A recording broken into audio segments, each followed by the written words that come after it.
Good morning, everyone. My name is Gwendolyn Borg. I am the president of Focus for our community, unity and support.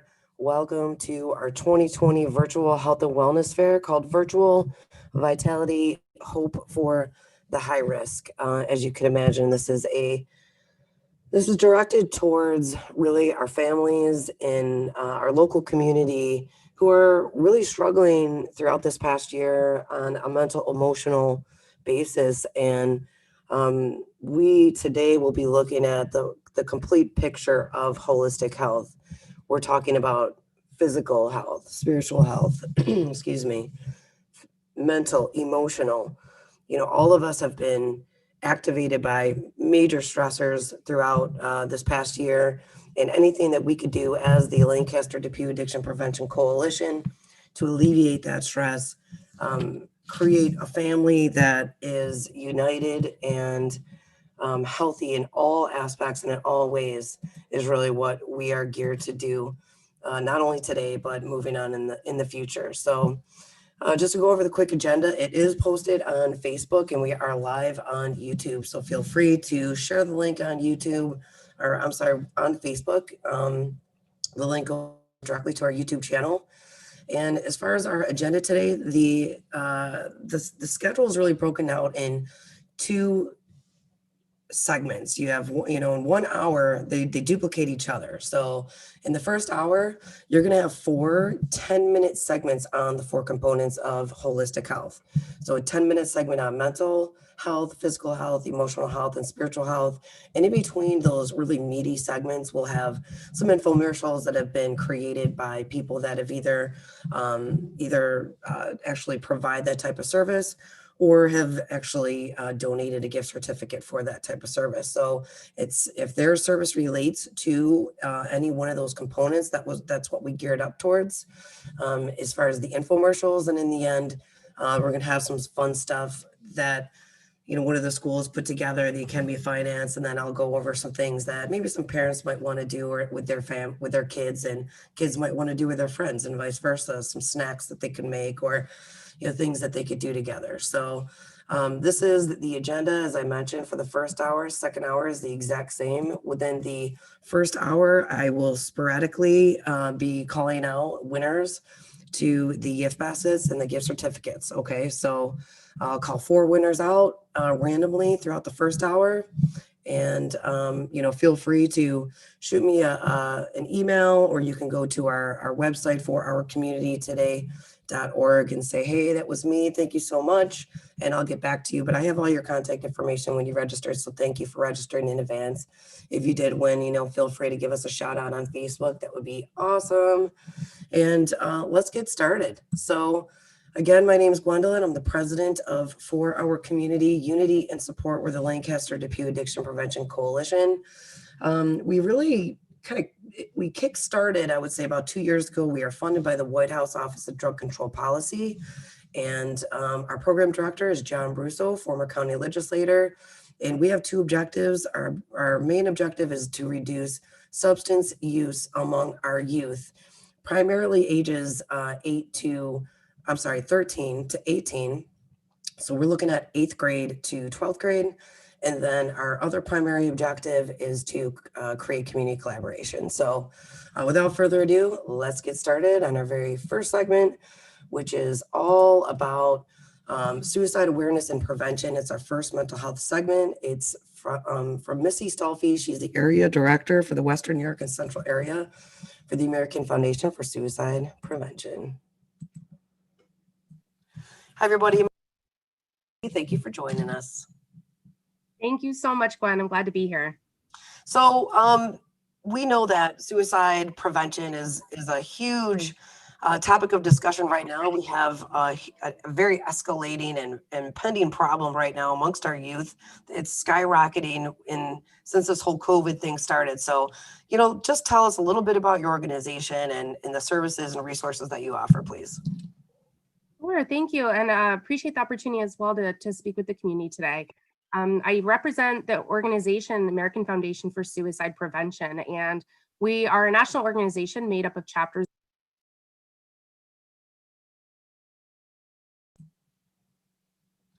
know why and understand the complexities of suicide as a health issue. And to then, with that, really help educate the community and change the culture around both mental health and suicide. And from there, we were able to also develop our prevention education programs and materials. We started engaging in advocacy efforts at the state and federal levels to really impact those decision makers and those who, carry the purse strings to make sure that, at those types of really important levels, that we are reducing, the barriers that exist when it comes to mental health and, of course, suicide prevention specifically. And we also engage in loss and healing programs to offer support to those who have been impacted by suicide. And so we're able to offer a number of programs to help really get people who are survivors of suicide loss connected to one another and really help in their healing process.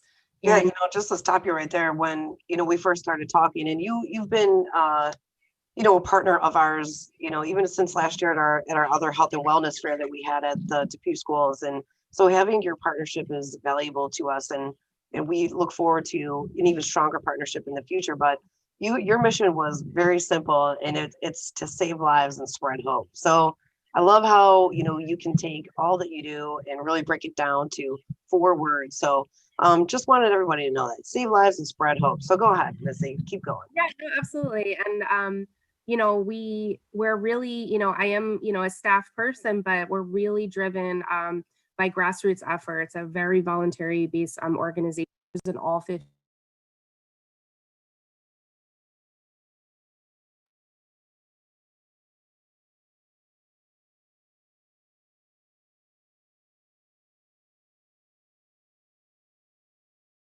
Your mission was very simple, and it's to save lives and spread hope. So I love how you can take all that you do and really break it down to 4 words. So just wanted everybody to know that: save lives and spread hope. So go ahead, Missy, keep going. Yeah, no, absolutely. And we're really, I am, a staff person, but we're really driven by grassroots efforts, a very voluntary based organization that makes our work possible. And that's something that's really incredible too, is the way this work and this mission brings people together in a very public way about a really difficult topic that for too long has stayed in the shadows. We didn't talk about it. It was very hush hush. And with that, it perpetuated stigmas, it perpetuated guilt and shame and burden. And also it perpetuates misunderstanding around suicide and mental health overall. And so that's why even our community fundraising walks that support our efforts are called Out of the Darkness, because it's about how are we going to bring these various issues that impact so many out of the darkness, and so that we can talk more openly, clearly about it, so we can help people get support and to heal. And so that's something that's really been amazing too. Like you said, it's a really simple mission, and that once you start talking, it really invites others to be able to say it's okay, to talk about these things and to, find that you're not alone in dealing with them. It seems that, if people are wondering the similarities between, an addiction prevention coalition and really what you're doing, we talked about this before, is like dual diagnosis. There's people that have, mental illnesses that are self-medicating with addiction type substance use issues. And so having this partnership is going to be, I think, a valuable resource to our community. But, move forward, I think, a little bit on that. Like if someone is struggling, I mentioned, it's like 2 pathways. As a child, you are struggling with something, trauma, there's PTSD, there's symptoms that are happening, things that are going on, and it's causing depression or anxiety, or, there's all of these things that happen that could contribute to either one, going the addiction route and self-medicating, or just not wanting to live anymore. And it surprises a lot of parents sometimes, like in the community: oh my gosh, that kid was this or that or this. Like, I can't believe that this happened. We would have never known. How do you connect with families that have either lost someone that they loved, or maybe struggling? That's a great question. And we know it's really, really difficult because our young people are struggling. It's never been easy to be a teenager, for example. It's never been easy. It's always been a difficult time. And certainly nowadays, our young people are facing things and stressors that we never had to, it's hard for us as adults to fully imagine, because we've never been teenagers in this time, right? And it's interesting because things like technology can be a double-edged sword, because it can open up opportunities for connection and finding support and resources, but it also can exacerbate and add additional stress or feelings of isolation or maybe not belonging. And or it can be a tool for people who want to use it against each other. When it comes down to it, is that we all have mental health, just like we all have physical health, right? And so we all have a baseline of what is normal or healthy or typical for each of us as individuals. And we're raised from a very young age to recognize when our physical health isn't where it needs to be. We have a cold, we hurt ourselves, we have the flu, whatever it might be. Even something simple as being raised to brush your teeth as a prevention measure, right? We don't even think about it, right? After a certain age, you don't even have to remind your kids after a certain age to brush their teeth. So imagine if we were taking care of our mental health in that same way, that it became just part of what we do, and checking in on each other, not just on how you're feeling, how's your health, but making sure we mean also your mental health. And how's your stress? How are you managing, right? What are you doing to take care of yourself from a preventative standpoint? I think the more we can also give, better tools as far as, language to use for our kids to help them better express what they're going through. We limit kids, I think sometimes, is like, okay, are you happy or are you sad, right? There's so much more to the human experience than those two words.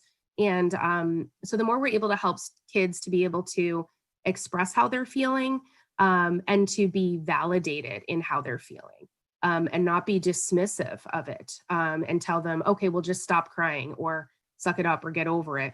These are messages we may not realize we're giving to kids. And by having these kind of conversations early, helping to build resiliency and helping to find healthy ways to express oneself, these are going to be strategies that can really help move forward and have a really healthy sense of your mental health. And also too, to think about, how are you role modeling mental health and stress management as adults? Because they're looking to us as the adults in their lives. And if they see you running yourself into the ground ragged, or pushing aside things that you should be doing to take care, these are the lessons that they're learning. It's really hard to unlearn those once they're ingrained in our habits. So we also have guides too on afsp.org on how to talk with your kids in a way that feels more, age and developmentally appropriate as well, around mental health and specifically around suicide. Unfortunately, it's a scary topic. So a lot of times people, if they don't know what to do, they do nothing. And kids can struggle no matter who they are, even if they seem that they have it all together, that they come from a quote good home and a supportive family. They may be struggling, and all the more reason they don't want to scare you or burden you, right, with what they're going through. So we do have a lot of guides on how you can talk and start to approach these conversations in a meaningful way. That is such a great resource, because it is so very true. Just like addiction can happen to anyone, our best kids in, white suburban, it's non-racial, it's non-socioeconomic, biased, so it can happen to any one of our kids at any time. And you're right. It's, why not address it instead of ignore it? And having a resource like that guides people, guides parents is a great resource. And so for those that, and for me personally, I know kids, we as parents have actually intercepted suicide attempts, even in Alden, where my kids go to school. But, there's people that I've known personally from, the local school districts where their kids have, either attempted suicide, or they're cutters, or, they've said these things like, I don't want to live anymore, so having that preventative measure is huge. But for those that have, had the worst thing possibly happen to them and lost, one of their kids or someone that they loved, what type of programs do you have that they could reach out to right now?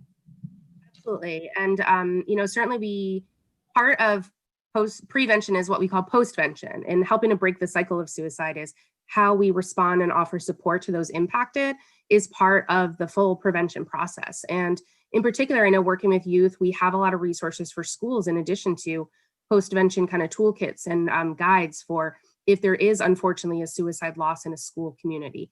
It's a guide that, for how you can address what kind of a plan as far as communications and what resources to offer, how to message and communicate in a safe way that's less triggering or less activating for those young people who have been, so impacted. how to work with a family of the student who maybe has lost their life. And so, that's a particular tool, even talking about for young people in particular.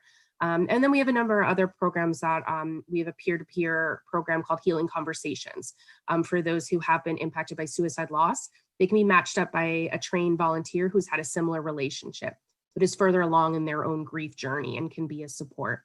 And we also have our annual Survivor Day program too, which will be virtual this year, so hopefully is more accessible to folks, but is another way that people can come together across the community, as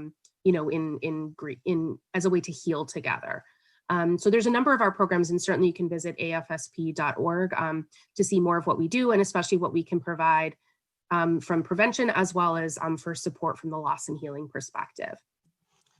So just to, kind of recap, your organization, it started off as really a research organization, you're evidence-based, you have evidence-based series videos for people to learn, about, the prevention science of suicide. You also have things called, it's called Research Connection. You have healing conversations for those who have lost someone. You can get paired with someone who also has gone through that and have those kind of conversations. You have a lot of different partners in the mental health space called NAMI. And you're piloting a program more in the central New York called Finding Hope, which is more on the prevention side of suicide. So I want to thank you for everything you do for our community, for our area, for being an evidence-based, type of organization, so that it's proven, it's directed, it can be measured, and for just keep pushing towards the advocacy on the support that we need to help save our kids and help save lives. So to wrap up, Missy, where can people find you again, please? Absolutely. If you go to afsp.org/Western NY, that'll bring you straight to our Western New York chapter, and it lists a number of our upcoming events and programs and has my direct contact information as well. And that way you can also check out the fuller AFSP website and all the various things we have going on as an organization. And Gwen, I want to thank you too for focus and everything that you are all doing. I'm excited to continue to grow our partnership because we're all in this together in terms of creating a healthier and safer environment for our kids. And so thanks for the opportunity as well.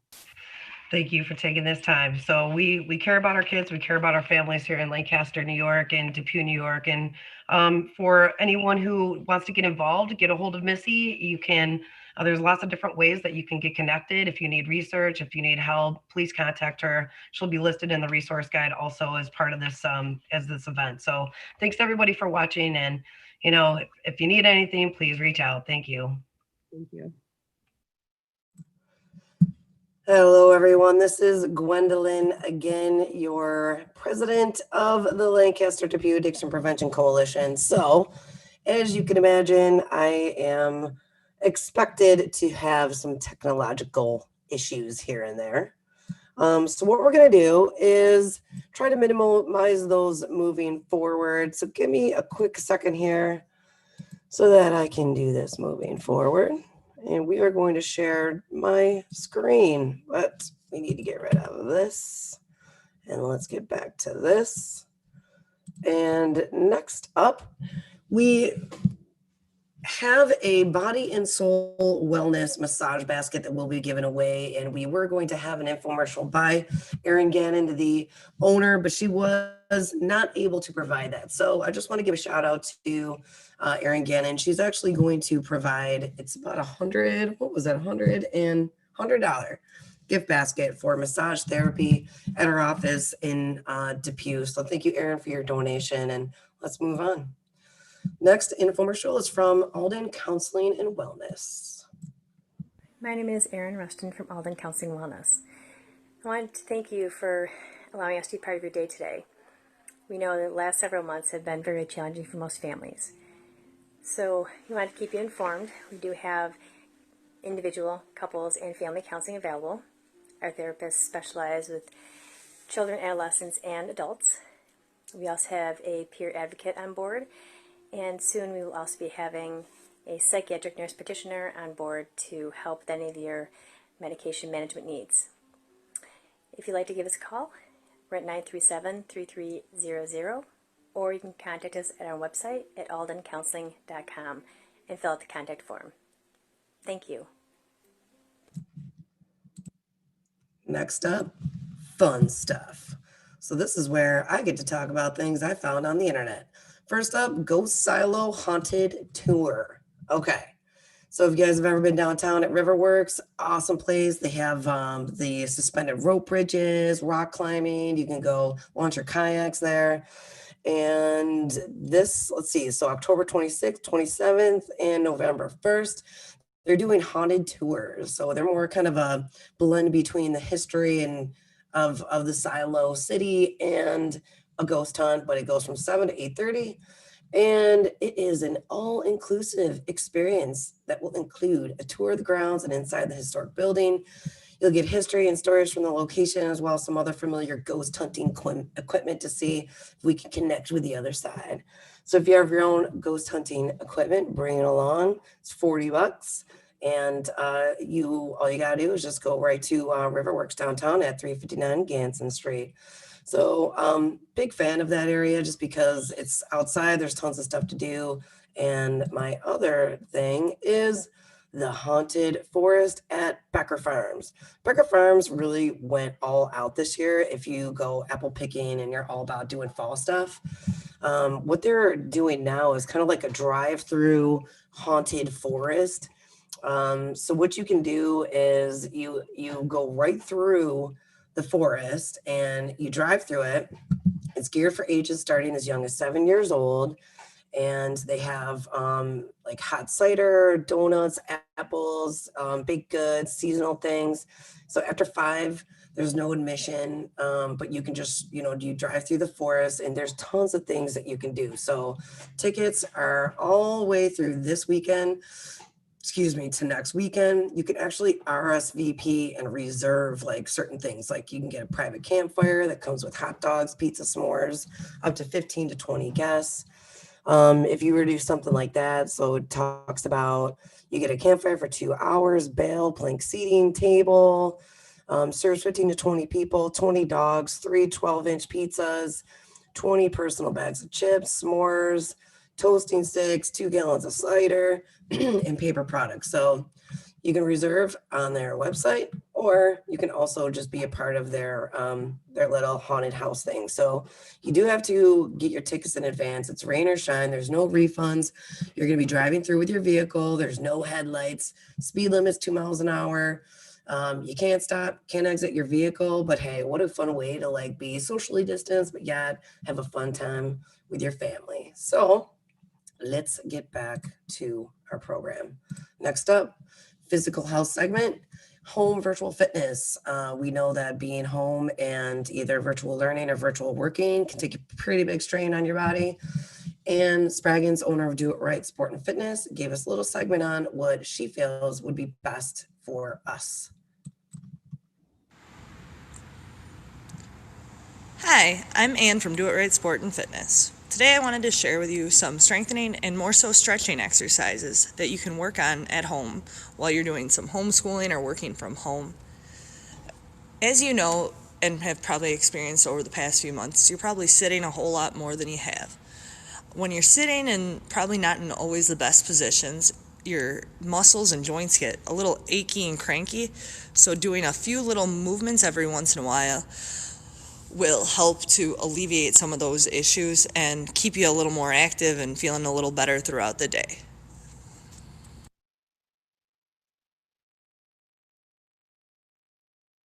For our first stretch, we'll do head rolls. This one will help loosen up your head and all your neck muscles. As you're sitting staring at a screen, most likely you're looking down.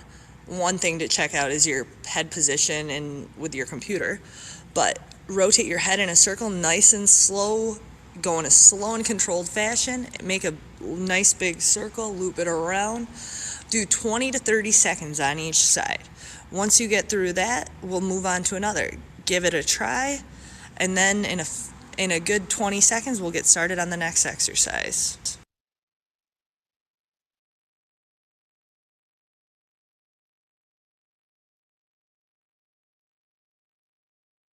All right, here we go for our next stretch. We got a neck stretch. You're gonna keep your shoulders down, pull your head towards your shoulder, and hold. You wanna just go gently. Don't try and like pull and yank at your head. Just pull it down nice and gentle towards that shoulder. You wanna hold it for 20 to 30 seconds per side. You can do this randomly throughout the day. If you feel yourself tensing up and getting those shoulders up towards the ears, it'll help you relax. Give this a try, and then in a good 20 seconds or so, we'll start out on the next stretch.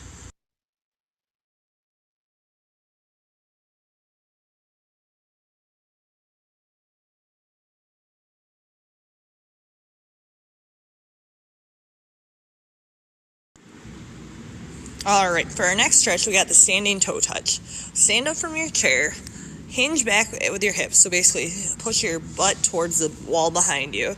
Reach down for your toes. It's totally okay if you can't actually touch your toes. Just reach down as far as you can. Feel that stretch through the back of your legs and calves. You want to take some nice deep breaths. Hold this for 20 to 30 seconds.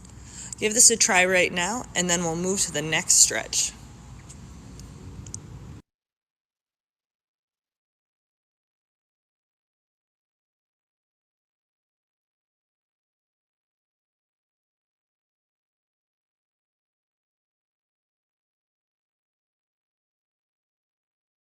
Right, we're to the next stretch. How'd that last one feel? We got a standing quad stretch now. You're gonna stand up tall, pull your quad back, your foot towards your butt, and stand and hold your balance. Pull your leg back as far as you can while keeping your balance. If you need to, you can hold a wall or a door to stay stationary. You'll feel that quad and hip flexors stretching out. Just hold it, focus on keeping your balance. One way to keep your balance is keep your eye on a spot without looking anywhere else. Give this one a try on both sides, and then we'll get started on the next stretch.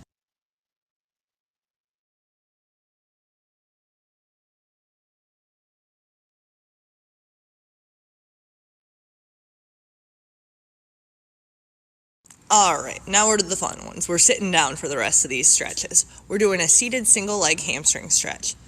Let's sit on the edge of our seat, extend one leg, and reach the toe to the extended leg.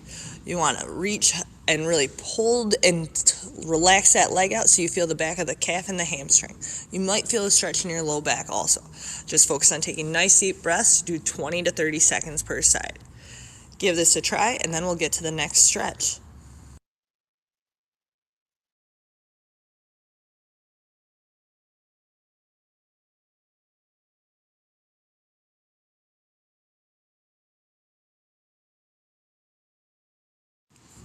All right, we got the single leg hamstring stretch. This one is similar to the toe touch, but we're gonna extend one leg out in front and then reach towards the one foot. Hold it nice and tight, relax it out, and then hold 20 to 30 seconds. Give this one a try, and then we'll get to the next exercise.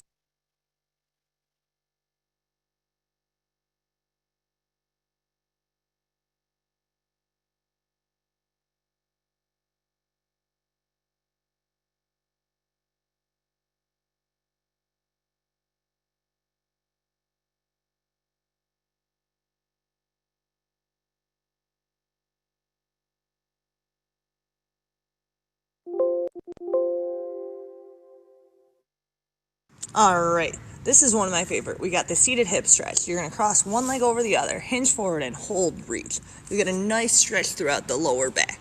Give this one a try. If you never notice as you're sitting a lot, you'll feel your low back get a little tight. So focus on sitting up tall, then really lean forward with that leg crossed over. You'll feel a nice good stretch in your glute and your hip.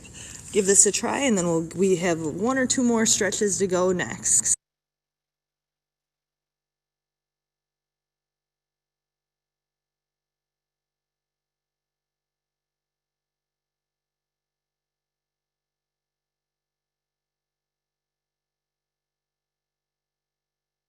All right, we got the seated lat stretch. You're gonna reach arm across overhead and hold it. You're gonna feel it across the side of your body and along with a little bit in your shoulder and upper back.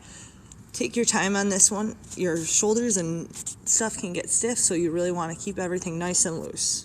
Give this a try, and then we'll get going on the next one.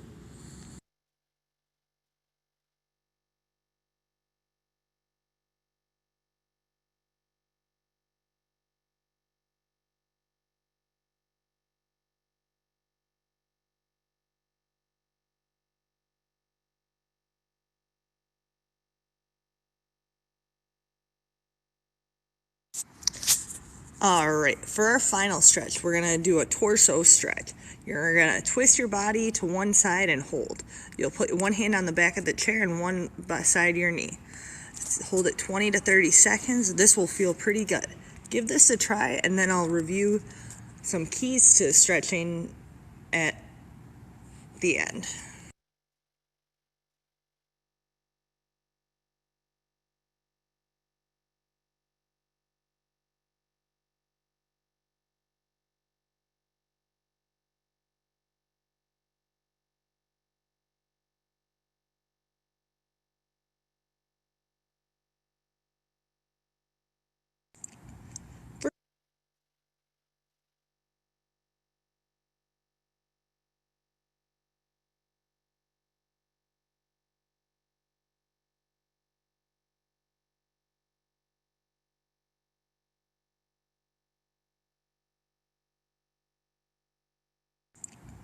First off, thanks for watching this video. Take a look back at it whenever you need some little input on some stretches. The keys for stretching are to go slow and controlled, hold for 20 to 30 seconds each stretch, break up all the stretches throughout the day. Don't feel like you have to spend 30 minutes a day stretching. Just do 1 to 2 minutes every little while whenever you're feeling like you need to get some blood flowing and keep moving. If you have any questions, shoot us a message. Thanks.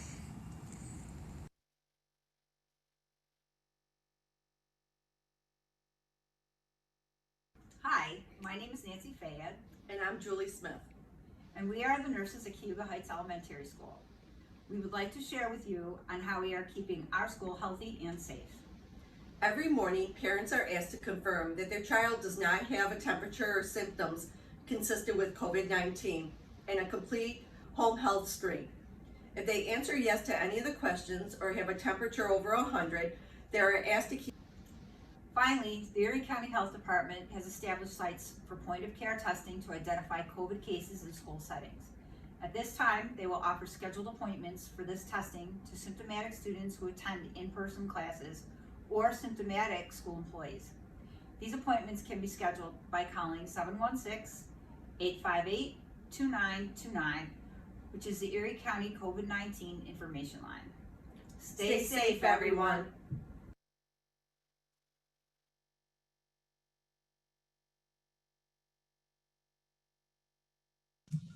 Hey everybody, Gwendolyn Borg from Focus. I am back with more fun stuff. Sorry about that little glitch for a second there. I was trying to do some work behind the scenes. All right, next up, best haunted Halloween houses in Western New York. This one is going to be pretty cool. So let's see if I can make this one work. We're gonna minimize that and we're gonna go past these ones. Okay, so I don't know if you guys saw the news story about the house in East Aurora, but it is going to be a part of one of these coolest haunted Halloween houses in Western New York. So if you go to Step Out Buffalo and you were to search, so it's stepoutbuffalo.com/the coolest Halloween houses in Western New York, you're going to see this full list.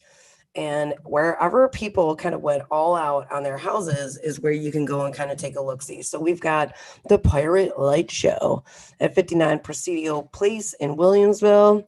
Looks pretty cool. The Skeleton Playground on Winey Woods Lane in Hamburg. Kind of like the guy mowing the lawn. Darius's Doom, Colvin between Crosby and McKinley and Kenmore. I like that little mum holder. That's pretty cool, huh? 12-foot Slender Man in Morningside in Williamsville. That's pretty spooky, not gonna lie. Creepy Crips, White Road, Cheektowaga. So that's kind of crazy too. I don't know if I missed that one last time. This one's pretty funny. Breaking Bones and Entering. Address is Hurdle intersection just before you reach Delaware Park. You get it? Breaking Bones and Entering. So they're taking all the skeletons up and down the house. Sideshow Freak Show. They actually have a video. It was posted on Instagram, and I'm not going to go there because I'm afraid, the video might, I might lose my stream. So I'll just let you guys search this one out for yourself, but it's awesome. The music behind it is from Nightmare Before Christmas, and the this yard is great. Number 8, Halloween Town. Address Sheffield Avenue in South Buffalo. That looks cool. I don't know. 9, The Last Tailgate. Address Clearview Drive, West Seneca. Look at, he's got the Bills table, and they like broke the table. You got Scarantula. This is the one from East Aurora. So this thing is massive. It starts at the top of their house, and this like spider thing walks down over the to the sidewalk. Totally crazy, super cool. I know people that have actually already gone to look at that. For me personally, I'm so gonna I have teenagers. They're not really impressed by much, but we're going on a hunt for these houses. This one is Enter If You Dare. So again, cool videos for you to see like kind of what's going on. And look at this house, the Hockey Hall of Horrors, Creek Bend Court in Clarence. These people went all out. See the guys with the hockey sticks, like making a tunnel over their little thing. The Lancaster Haunted Garage, 496 Pleasant Drive in Lancaster. If you guys know about the Pleasant View Drive, a lot of those like areas in Lancaster, they light up for Christmas time. It's like one of the best places to go for like Christmas lights. Super cool. And I think what else we got? Number 4, Yard of Terror, 84 Laverick Ave in Depew. Again, kind of more in that Christmas district. A lot of these people went all out this year for Halloween. The cemetery is lit in Greenwood Lane in Orchard Park. Another super cool design. Pumpkin Patch, Crosby Ave in Lockport. Tons of pumpkins. Gasport, the Greystone Manor. B&B, The Nightmare Before Christmas. This is in Cheektowaga. And what else we got? Michigan Ave in Niagara Falls. Haunting on Michigan Ave. Haunted Campground in Kenmore. The Dead Come to Life. Corner of Pine Street in East Union in the Village of Hamburg. Party in the Cemetery, Hunt Ave in the Village of Hamburg. This one's super cute. The Haunted Graveyard, Valley Court, I think. Valley Creek Lane in Hamburg. Proceed with Caution. Brookside in West Seneca. The Monster House, oh my gosh, this one's cool, on Woodward Avenue. Shiver Me Timbers in Sherry Creek, New York. Deadman's Ranch. So you guys can see, I think we're almost done with the end of the list anyway, though. So tons of super cool things and ideas that you can take with your family. Go for it. And let's get back to our program. Next up, emotional health segment. This is presented by John Bennett, Kids Escaping Drugs.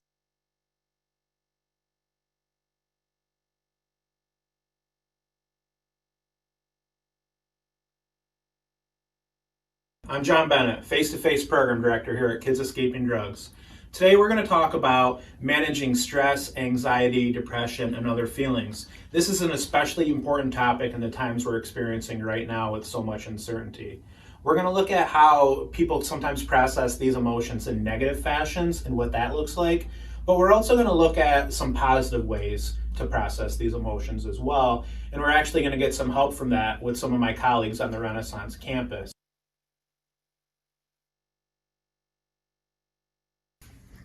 Hi, I'm Tim Smith. I'm the Recreation Coordinator here on the Renaissance campus. As part of our recreation program, we try to focus on providing our patients here with better ways of coping with stress, helping them to relax, helping them to build self-confidence.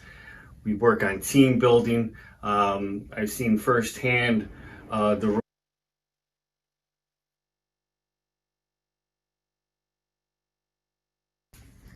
Hi, I'm Tim Smith. I'm the Recreation Coordinator here on the Renaissance campus.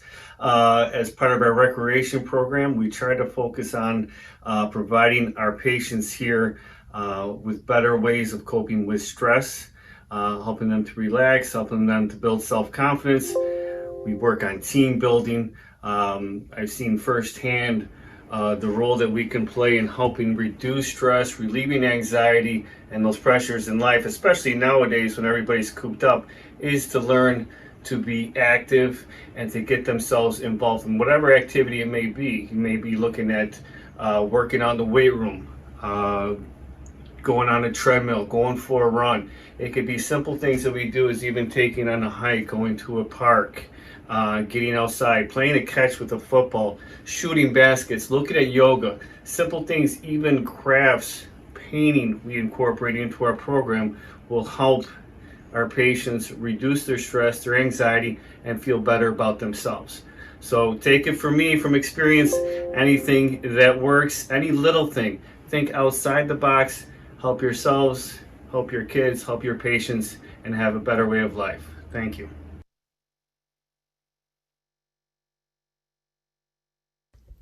Hi, my name is Suzanne D'Amico, and I am the Director of Development here on the Kids Escaping Drugs Renaissance campus. But I also have a degree in music, and I teach music lessons, singing and piano lessons outside of my regular job. And what I see with the kids that I teach is that music really helps them manage their stress and anxiety with school. Music can lift your mood. When you're listening to a happy song, you feel happy. It's a great way for kids to express their emotions.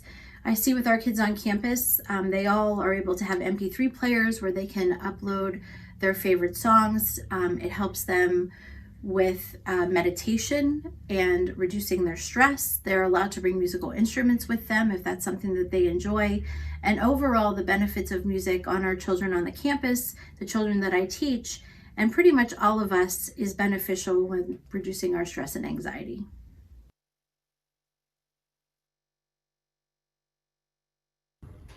Hi, I'm Brittany Annis. I'm one of the mental health therapists here at Renaissance House. One thing that is so important when talking about feelings is that it's okay to have feelings. It's okay to talk about those feelings. I know sometimes there is that stigma of conceal, don't feel, but if Elsa can get through those feelings, so can you. One of my roles here as a therapist is talking with people about their feelings, normalizing how they're feeling and how they can express their feelings in an everyday setting. So even if you're at a school or you're with your family or with people that you love, like your friends, all of that stuff, or even your pet, it's totally okay to talk about feelings. And those are one of my jobs here. I use several things. I use mindfulness to help being present in the moment, and I even teach deep breathing by even using bubbles. So talking about feelings and normalizing those feelings and using just simple activities like taking a deep breath can help us use our bodies and our mind to the best of their abilities.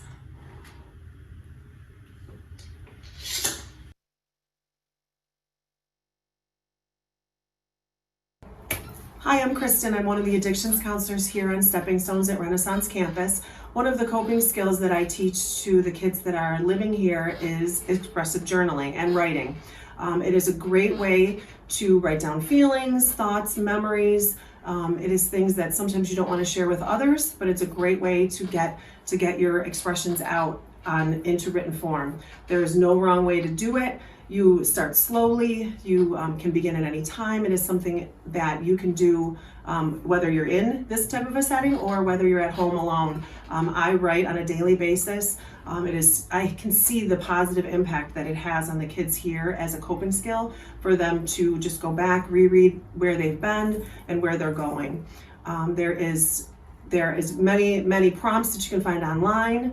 You can work through stressors in life in a very healthy way. I think expressive journaling is a wonderful thing to do to cope with life nowadays. And there is no wrong way or right, just right.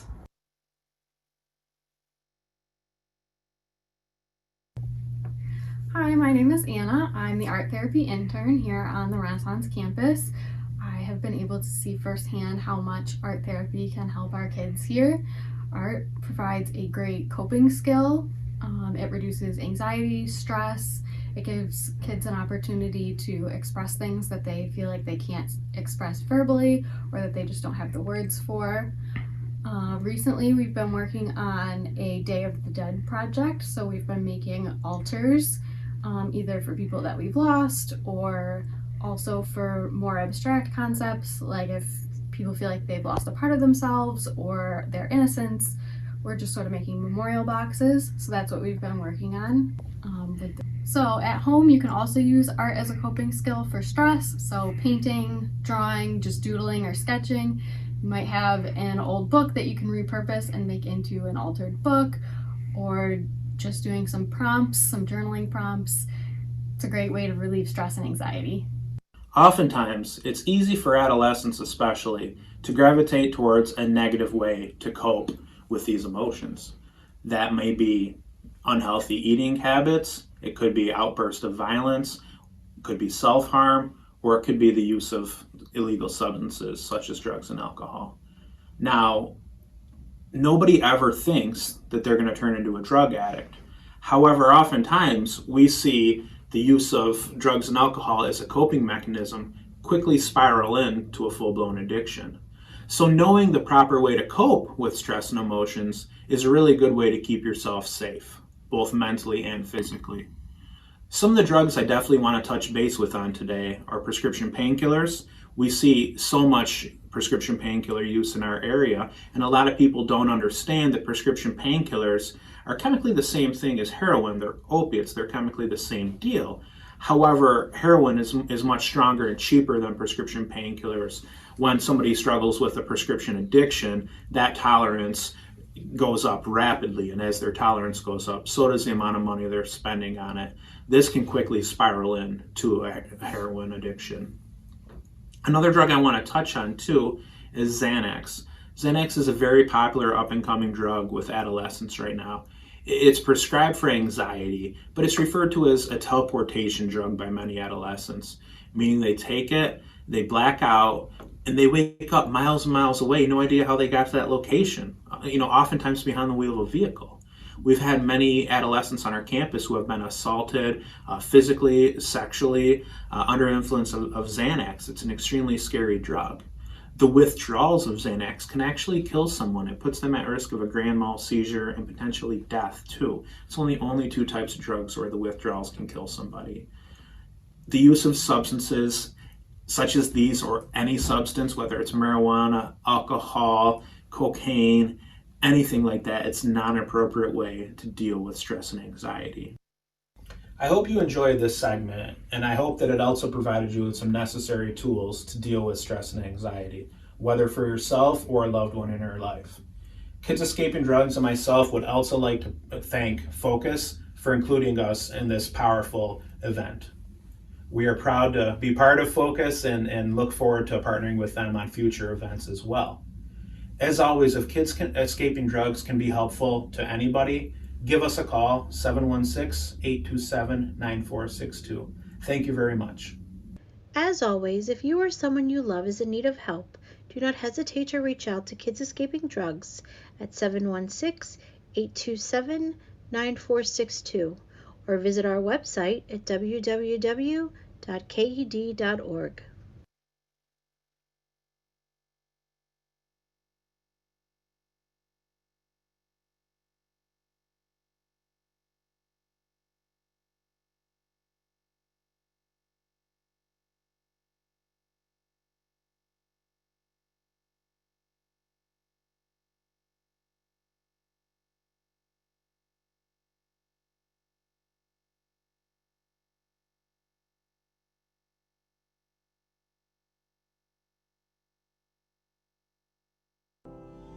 I wondered if anyone could really help me.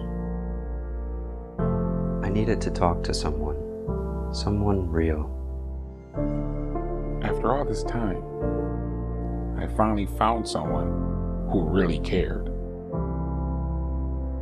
If you're struggling with mental health or substance abuse, we're here for you. Spectrum Health and Human Services. Real help from real people who really care. Mental health and substance abuse treatment is different for everyone. At Spectrum Health, we understand that, which is why we offer compassionate, individualized care with choices. Whether you benefit from the human connection of in-person sessions or prefer the convenience of telehealth therapy from the comfort of your home, Spectrum Health always has a caring, licensed professional ready to help, while letting you decide what treatment is best for you. Spectrum Health. Real help from real people who really care.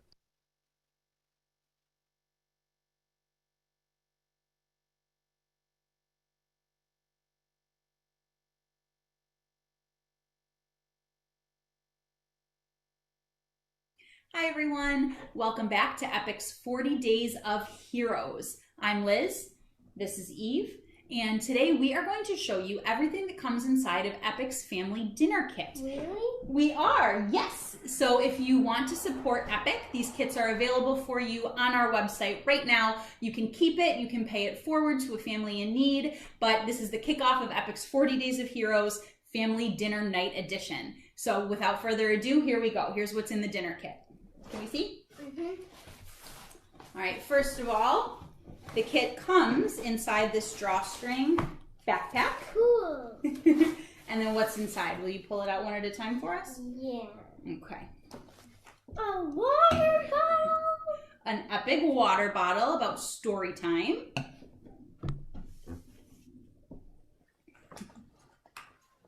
I love these things. They're so cool. They are so parade supplies. So every kit comes with a few different musical instruments or noisemakers, so you can have your own Thanksgiving Day parade.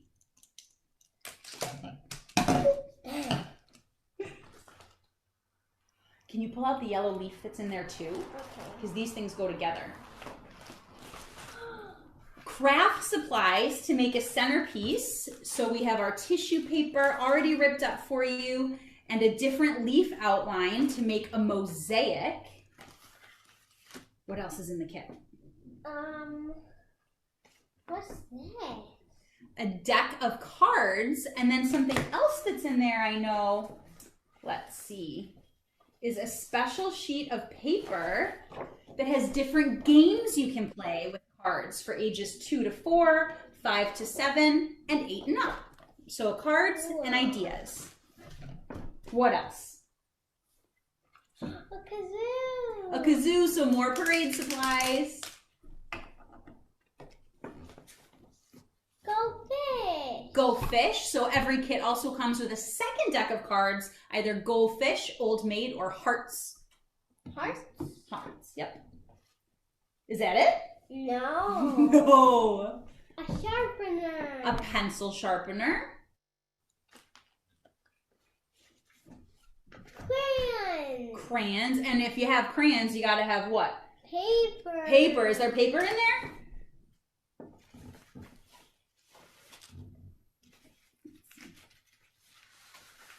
Paper. Yeah.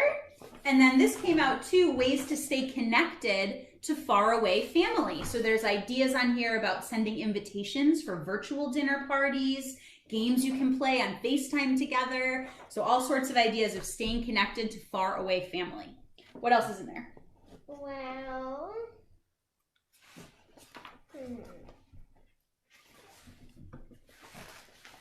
a dinosaur book? Dinosaur Rumpus. Is that the only book in there?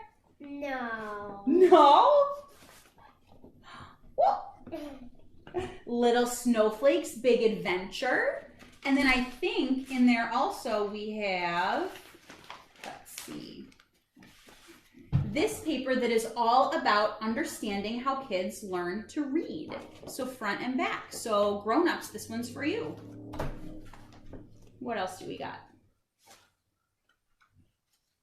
A bookmark. A bookmark about My Plate. So this is all about nutrition, and it comes in English and Spanish. A recipe from Wellnes on how to make basil pesto pasta. A book. A food fun activity pad with lots of games and coloring. A magnet on 10 money-saving ways to eat healthy. This is from our friends at Wellnes. What is all this paper? All this paper. So we have an invitation template that you can make copies of to invite people to your family dinner. Place cards that you can cut out and write family members' names on. Mad Libs Thanksgiving Edition, and a list of, let's see, what number is this? 9 ways that you can involve kids in grocery shopping and ways to make grocery shopping fun and educational. Is that it? No. There's more? Yeah.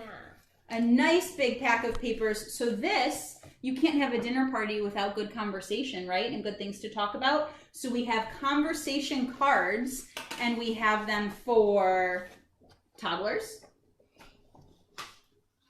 kids, teenagers, and the whole family, and lots of pages of these, friends, and they all come in English and in Spanish also. So, is that everything? Check that bag. Yes. All right, so that is everything in the Epic Family Dinner Kit. We hope that you get one of these family dinner kits for your own house and that you join us for family dinner night on Thursday, November 5th. The time to gather around the table, have that good conversation, no screens, no streaming, just family. We'll see you next time. Bye. Bye. This is Gwendolyn from Focus. We actually do have one of those bags to give away, and we're going to be giving one of those away in the next hour. So next up, spiritual health segment, meditation and mindfulness. And after this segment will be the break of the first hour, and I will announce one of our number 4 winner. Thank you.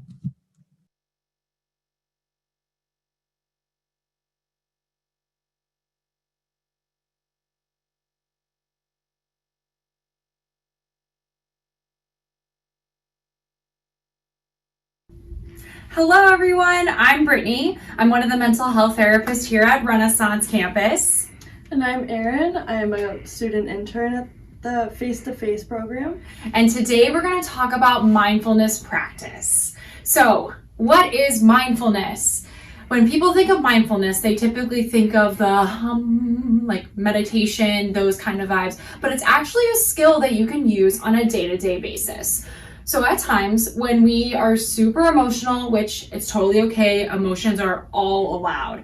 But sometimes when we get to a super emotional state of mind, it's really tough to make decisions. Like for example, if you're stressed and you're trying to get work done, you may not be focused. So mindfulness is a great skill that we can use when we're feeling specific emotions to help us make better decisions in our day-to-day life.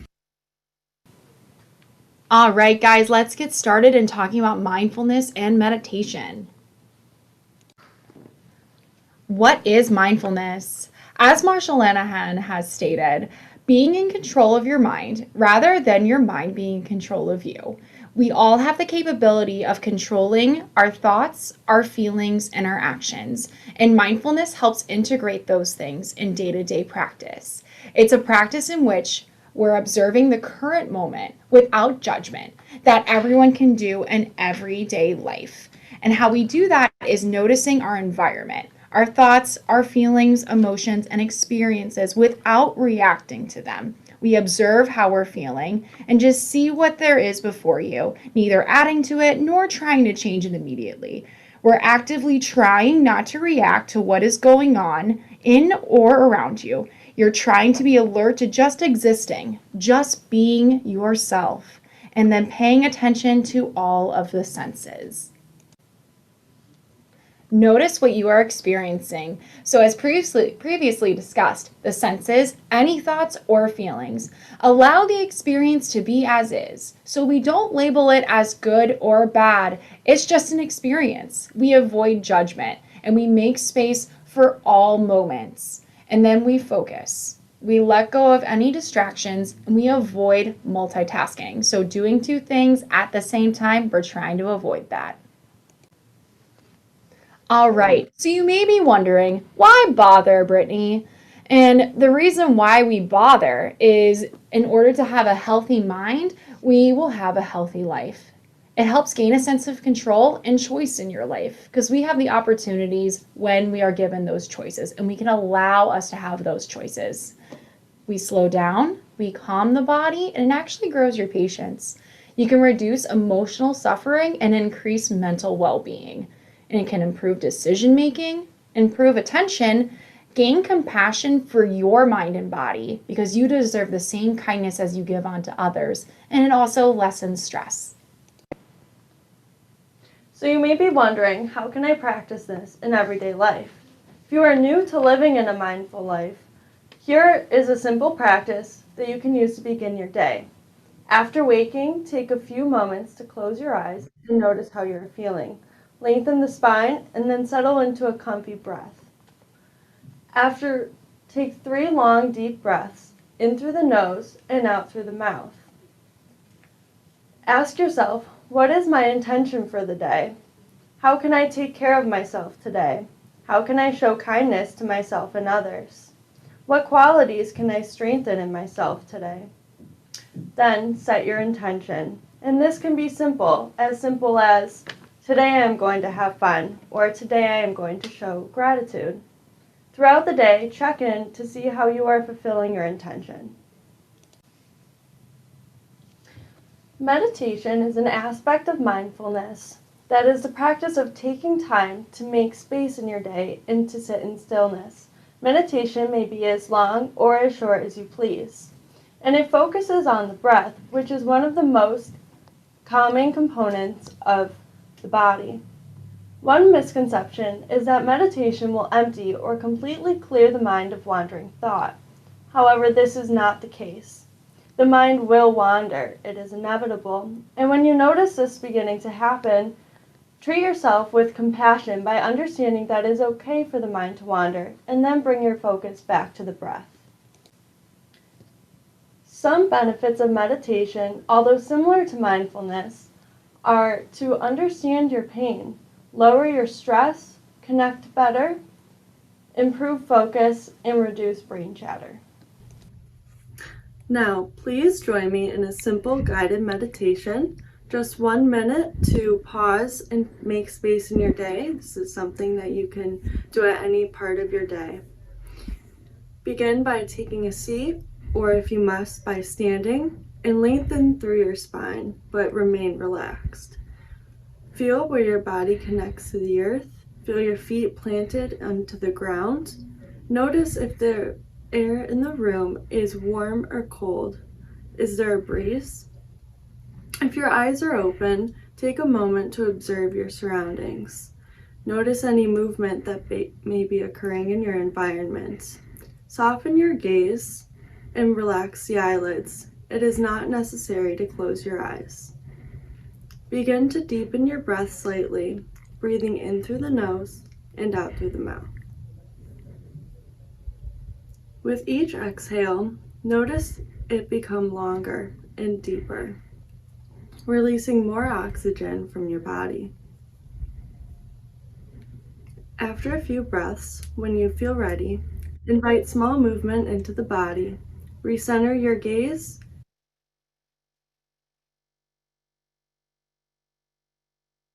is warm or cold. Is there a breeze? If your eyes are open, take a moment to observe your surroundings. Notice any movement that may be occurring in your environment.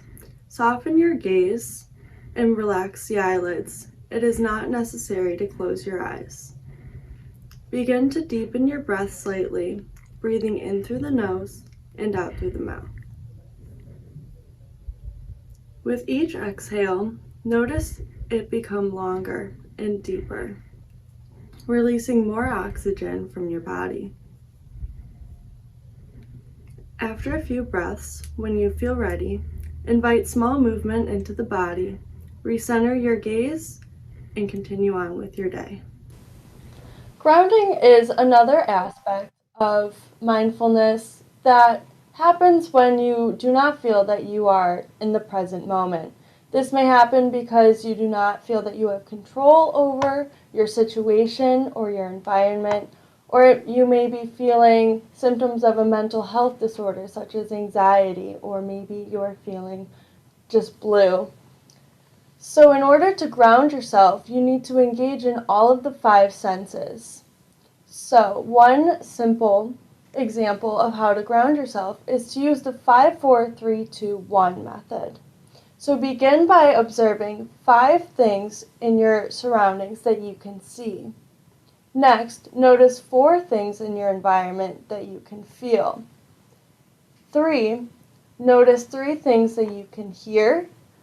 2, notice 2 things that you can smell. And 1, notice 1 thing that you can taste. And this is only one example of grounding, and there are many other options if this option does not feel right for you. Some additional resources to learn more information about mindfulness, as well as learn some new techniques that may help you in your day-to-day, are starting at mindful.org. This is a website that also has an app as well as a magazine and offers you many resources for meditation, grounding, and mindfulness. Some other apps that you may use for both iOS and Android are the Stop, Breathe, and Think app, the Smiling Mind app, which also can be accessed online, and the Headspace app.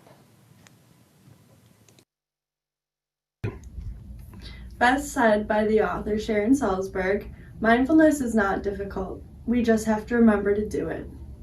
We want to thank you guys so much for listening to our presentation on mindfulness, and we hope that you guys got something out of it as you go from your day-to-day life.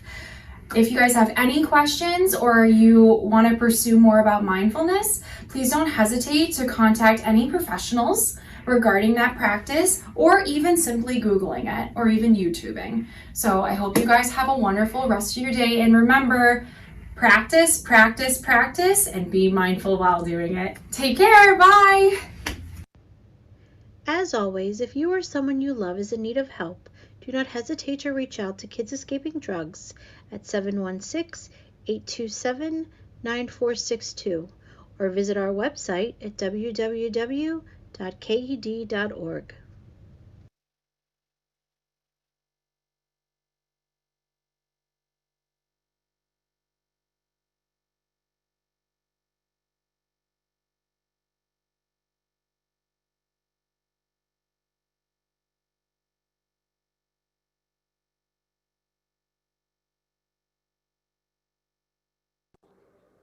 Hello, I'm Dr. Schilling, owner of Acupuncture Works, located in Williamsville, New York. At Acupuncture Works, we offer acupuncture, chiropractic, and massage therapy. We accept insurance, including no fault. And some of the things that we focus on here is natural pain management, fertility, anxiety, stress management. Some of the top things that acupuncture is beneficial for is reducing inflammation, calming the nervous system, and boosting immunity. So if these are things that you feel that you need help, please contact Acupuncture Works, because it does. And you can schedule online at wnyacupuncture.com, or you can call 276-8866 to schedule an appointment. Look forward to seeing you. Have a great day.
Hello, everyone.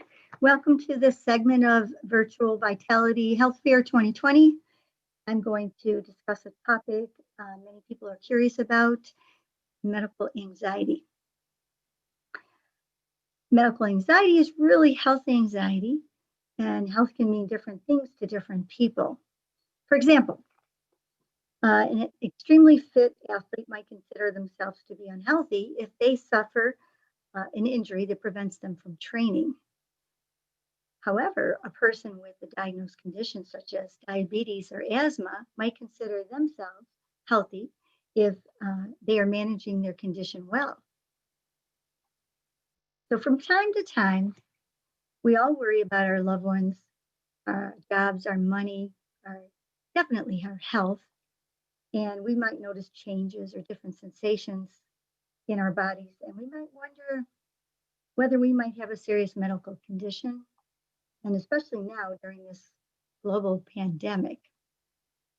Yet there is a difference between general concerns about health, and which we all experience from time to time, and something that's more problematic, referred to as health or medical anxiety. Are you a person that finds yourself worrying a great deal about your health? And do you pay closer attention to sensations or changes in your body that others would simply just not pay attention to? Well, if your worry is excessive, that could be an indication that you have some health anxiety. If it's excessive, it will be out of proportion to what is real and what is really going on, and that they can find evidence for.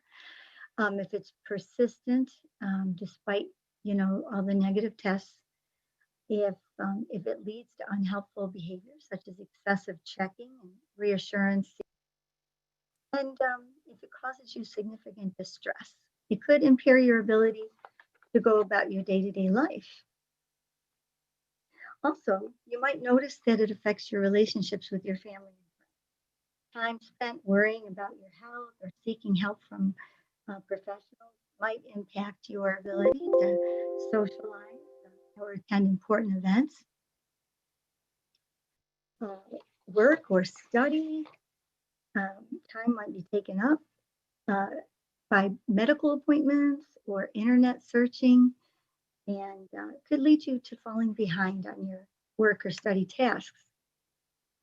And in some cases, you might even become so focused on your health or your health concerns and seeking certainty about your health that you'll stop doing things and things that you used to enjoy or that gave you some sense of achievement.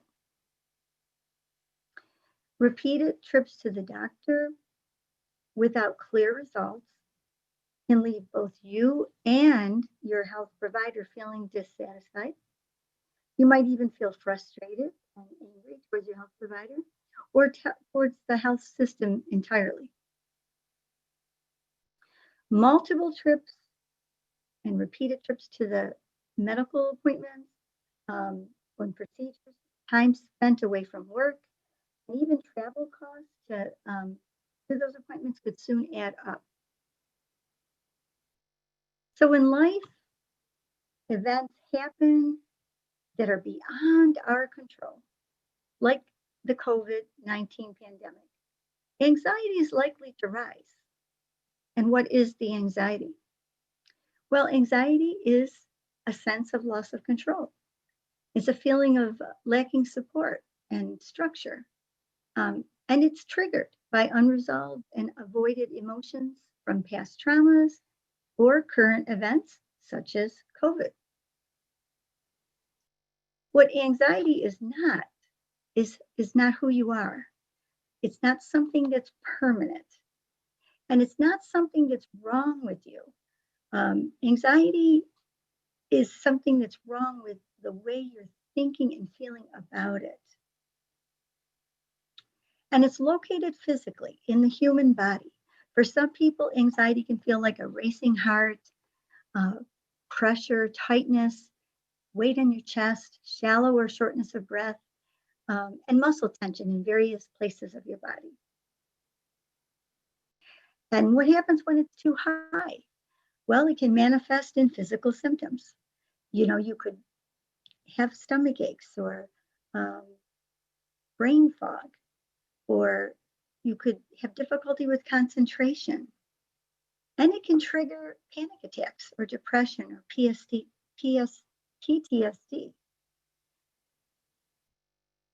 And what can you do about the anxiety? Again, the anxiety is not who you are. It's something that's happening to you, and anxiety can be alleviated. Mindfulness and coping skills can help. Medications can sometimes help.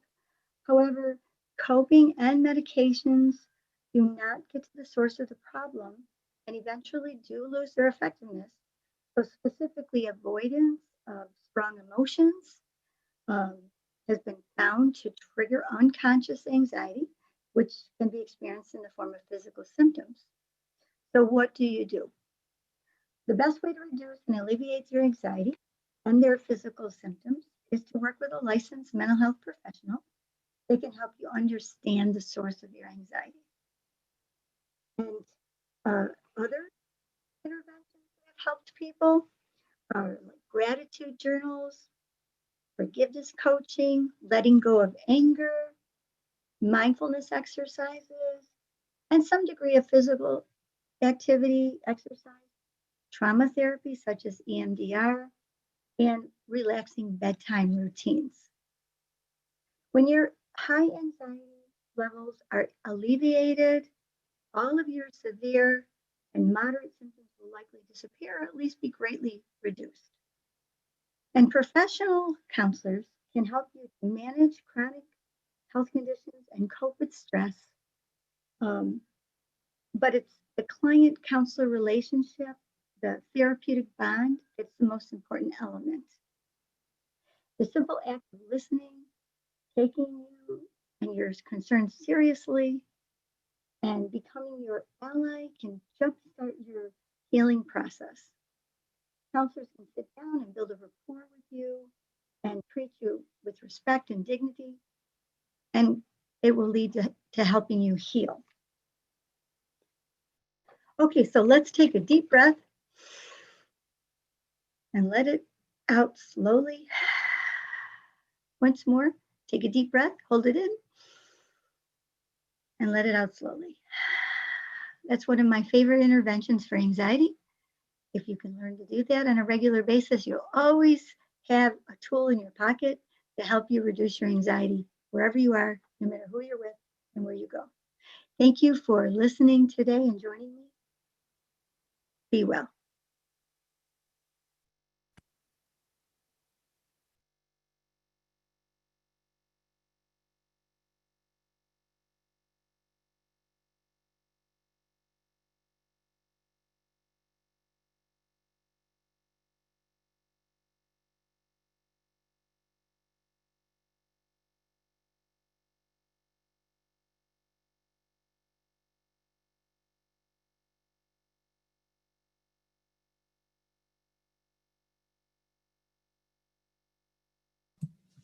Give me 1 second here, guys. I see that, as you can imagine, more tech difficulties, as we're all fighting for bandwidth here during COVID.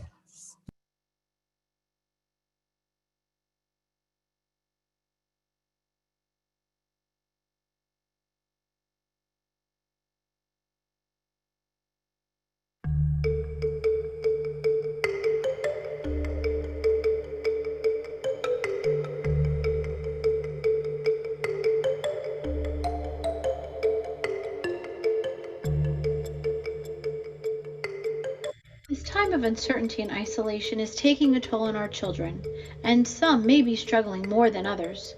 If you have concerns about your child's drug or alcohol use, call Kids Escaping Drugs today at 827-9462 to schedule a free assessment or early intervention. You will never be wrong for being proactive, and it could save your child's life. Visit KED.org for more information and resources. That's KED.org or call 827-9462. Kids Escaping Drugs. Get help, find hope.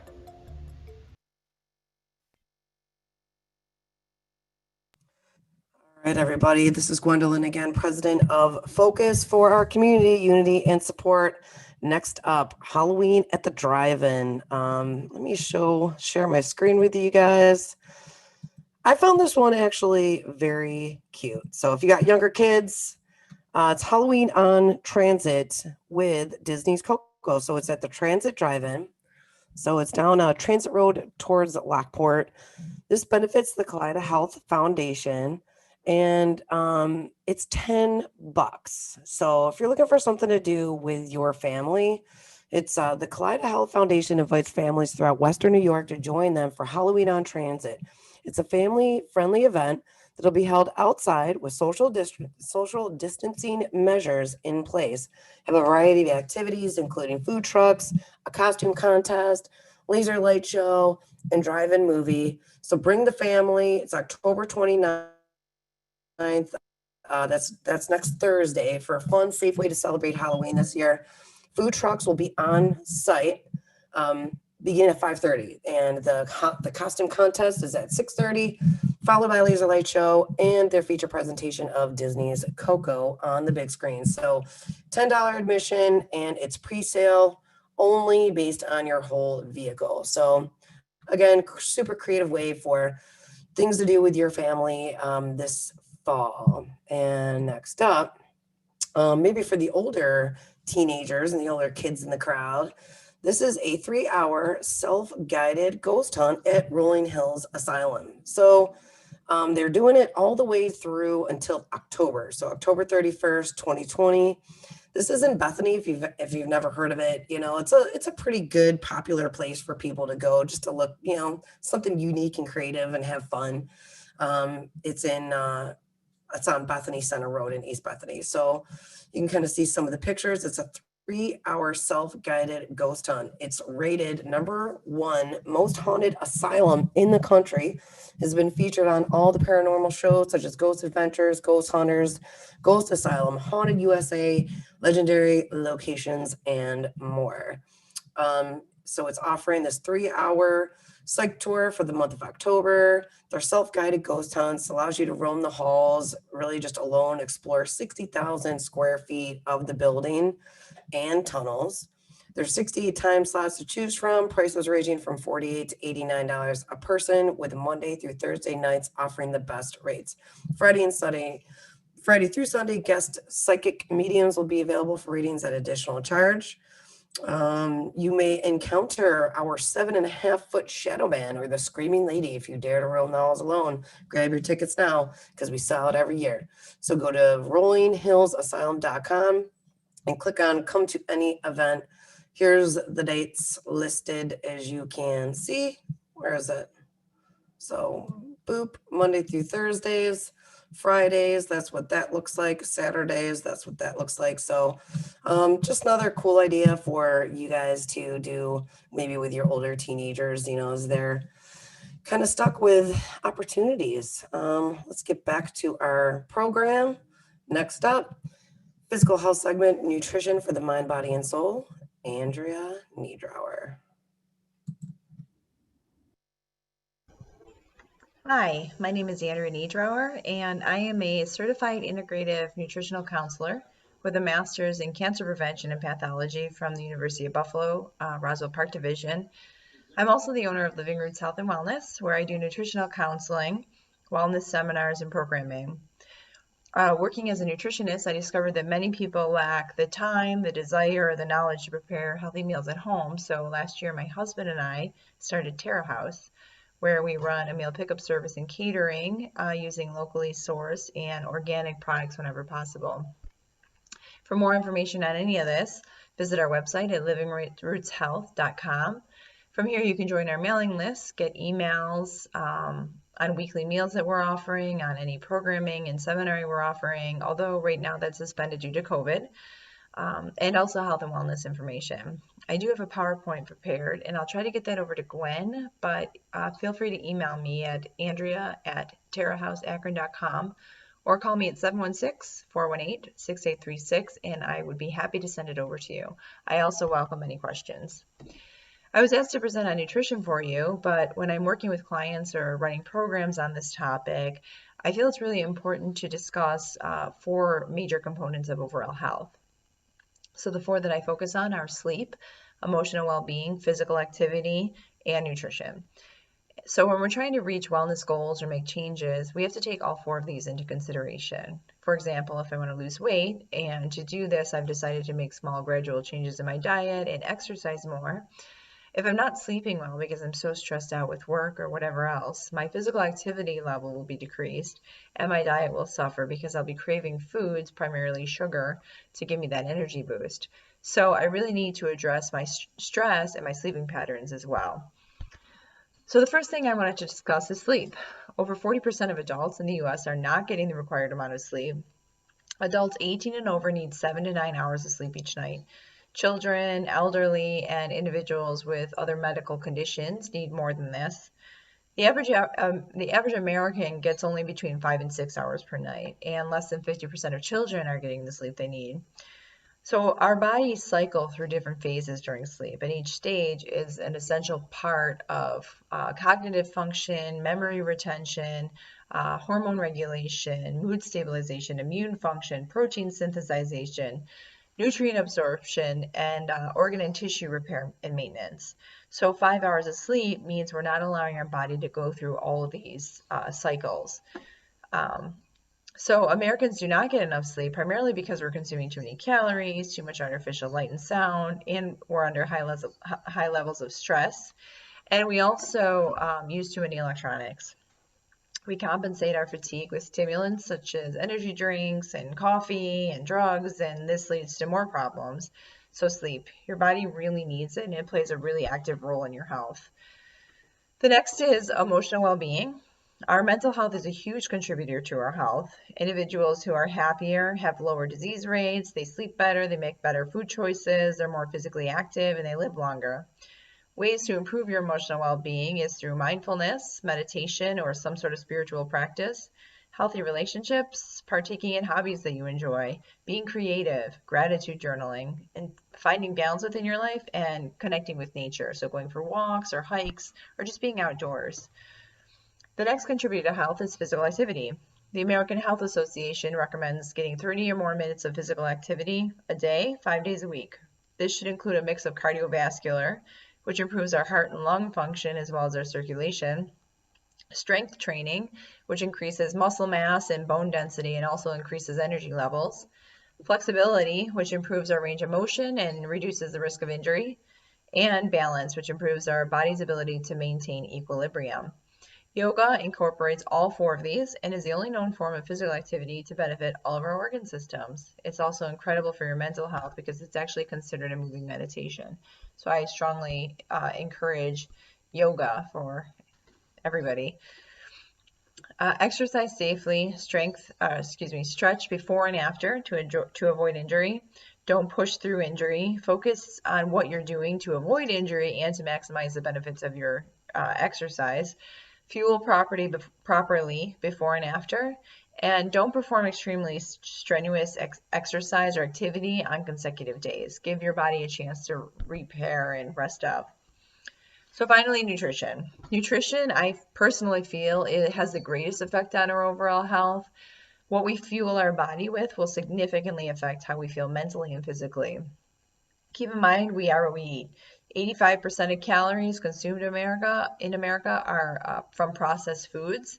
These are significantly low nutrients. They're high in chemicals, sugar, calories, and are dramatically contributing to diseases such as cancer, heart disease, diabetes, allergies, behavioral issues, mood disorders, and stroke in the United States. When we eat foods that are low in nutrients, our brain tells us to keep eating until we've gotten the amount of nutrients we need. So this results in most people eating over 2 times the amount of calories they need. So as a nutritionist, I always recommend focusing on nutrients instead of calories. Not all calories are created equal. So the $1 million question is, what should we be eating? There's a lot of stuff in the media about what the new diets are and what trends are going on and what we should be eating, and it gets very confusing. But basically, the first thing is we should be consuming a wide variety of brightly colored fruits and vegetables on a daily basis. Different colors offer different nutrients. Try a new vegetable or fruit each month, even if you don't know what it is. There are a lot of resources on the internet. You can find something to do with it. Visit farmers markets. If you're considering going organic for your produce, check out the Dirty Dozen and the Clean 15 list. You can find them on the internet. It will tell you which products or which produce is the most highly sprayed, so which ones to stay away from, and which ones are okay to eat conventional or non-organic. The next thing to really incorporate is humanely raised animal products such as dairy, eggs, and meat, and wild caught fish or seafood. Animals that live in unnatural and stressful environment produce more hormones, which we then consume. They also have lower levels of nutrients in their bodies due to an unnatural diet. So the food that we're eating from them is lower in nutrients. So I always recommend to people prioritizing the quality of the animal products you consume before anything else. Other things you should be consuming are nuts, legumes, and unrefined whole grains such as brown rice, quinoa, oats, and whole wheat. If you're gluten-free, which 30% of Americans right now are consuming gluten-free products, read the labels. Sometimes these gluten-free products have ingredients in them that are more hazardous to our health than just eating the gluten. And choose natural sugars such as honey, maple syrup, and agave, and avoid those unrefined or those processed sugars. So steer clear from excessive caffeine, alcohol, soda, sugar, bleached and enriched grain products, and overly processed foods. If an ingredient label has names on it you can't identify or has artificial ingredients and corn syrup and food dyes, don't eat it. Stay away from these. They're chemicals and they're unnatural. Keep it simple, keep it wholesome, keep it real. If you're on a budget, there's a strong misconception that eating healthy is more expensive. But if we think about how much food we eat that is so low in nutrients that we need to eat about twice as much of it to feel satisfied, we're spending about just the same amount of money. Ways to save if you are trying to incorporate healthier foods into your diet is by cooking at home. Cooking at home is always healthier and it's always cheaper. Look for sales, buy frozen, buy in bulk and freeze things, join wholesale clubs, shop at farmers markets, or look into joining a CSA. Keep in mind that our diet controls all of our health. Many individuals are not prioritizing their health. They don't put time and thought into their diet. They end up getting sick and they go to their doctor and want their doctor to fix it. By eating higher quality foods, we're taking more control of our health. We're improving our health, which reduces our healthcare costs in the long run. And this also means taking less time off of work and less time out of school. So this was a lot of information in a short amount of time. So again, my name is Andrea Niedrower.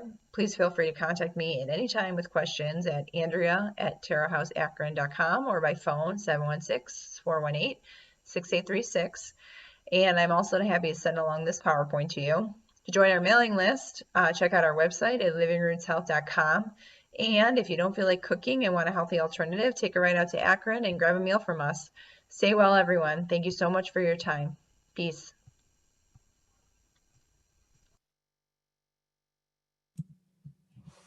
Just so everyone knows, I do have her PowerPoint and I will send it to all the registrants as well as our coalition members. So thank you, Andrea. She did a great job. Up next.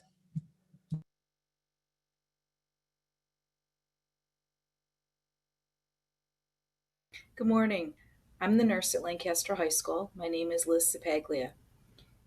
Currently in the Lancaster Central School District, we're working very hard to keep our students and staff safe and healthy during these unprecedented times. Parents are a big part of the plan that we have in place. We've asked them to take temperatures every morning and complete a questionnaire online before their students come to school on their scheduled days. Staff also are required to complete the questionnaire and take their temperatures daily. This RUVNA questionnaire will deny access to the building if you are symptomatic or have had close exposure to someone who has symptoms. We then follow up with anyone who is denied access and also instruct any students or staff who are discharged home to contact their personal physician for further instructions. Per New York State guidelines, we do require either a negative COVID test or a note from your physician stating that the illness is not related to COVID and that you can be in school. Our teachers and staff have also been asked to clean desks and doorknobs in between classes. We also have staff doing some cleaning in the bathrooms and hallways throughout the school day. Throughout the district, we are finding mask wearing, hand washing, and social distancing are going pretty well. Aside from gentle reminders that we expected we would need to give, everyone wants to be safe and healthy and be able to stay in school. There are also hand sanitizer stations throughout the buildings, as well as stations with thermometers for quick checks as needed. Being able to be in school with our students and seeing their happy faces above the masks is wonderful, and we will do whatever we need to do to keep us here.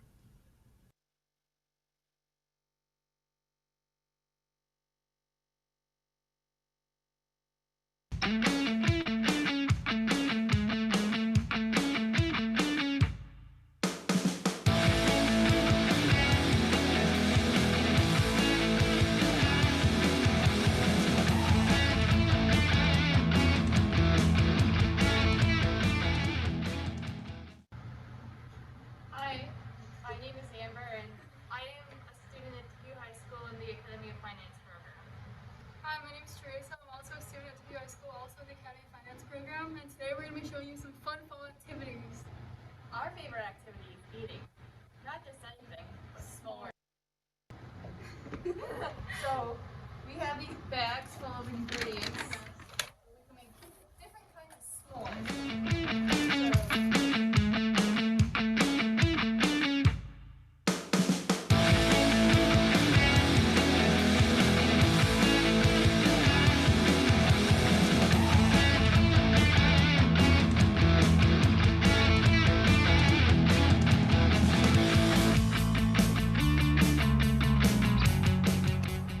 Alright, now we have everything set up.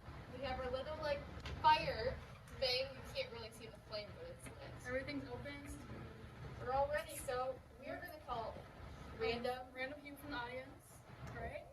See who shall be the first person, victim, or that person? Her in the gray shirt. You. Okay. What's your name?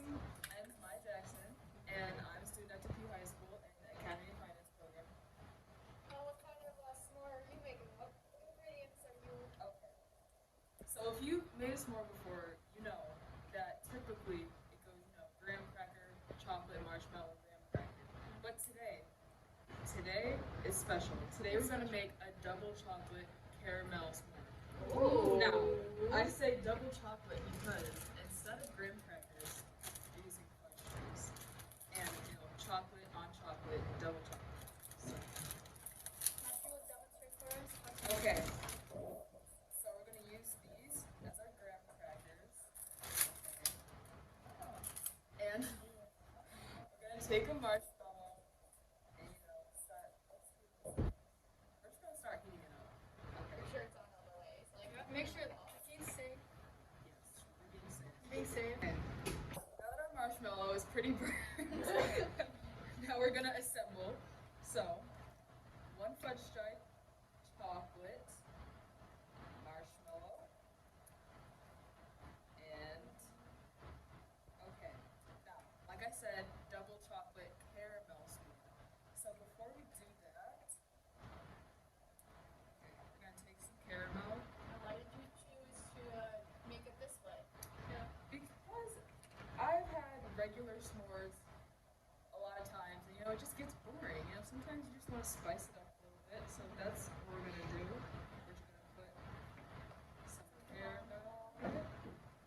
Well, it really depends on what you're feeling that day. But today I was feeling really burned marshmallow kind of vibe. So we put it together, and here you have double chocolate caramel s'more. Thank you. Thank you, Maya. You're very welcome. Interesting. Okay, due to our time constraints, we will now be all three making s'mores at the exact same time.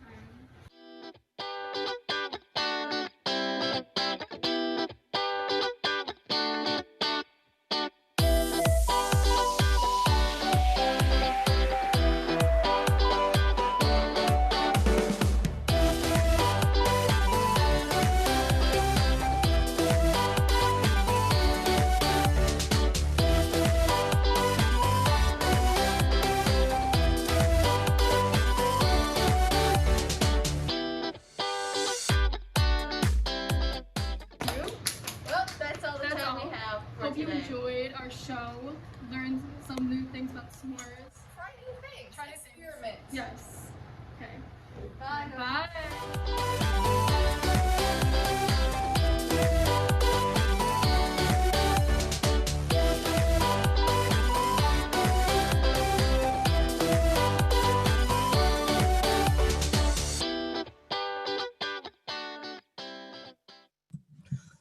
I don't know about you guys. I never thought about the fudge stripe cookies for s'mores, so that was pretty impressive. Next up, emotional health.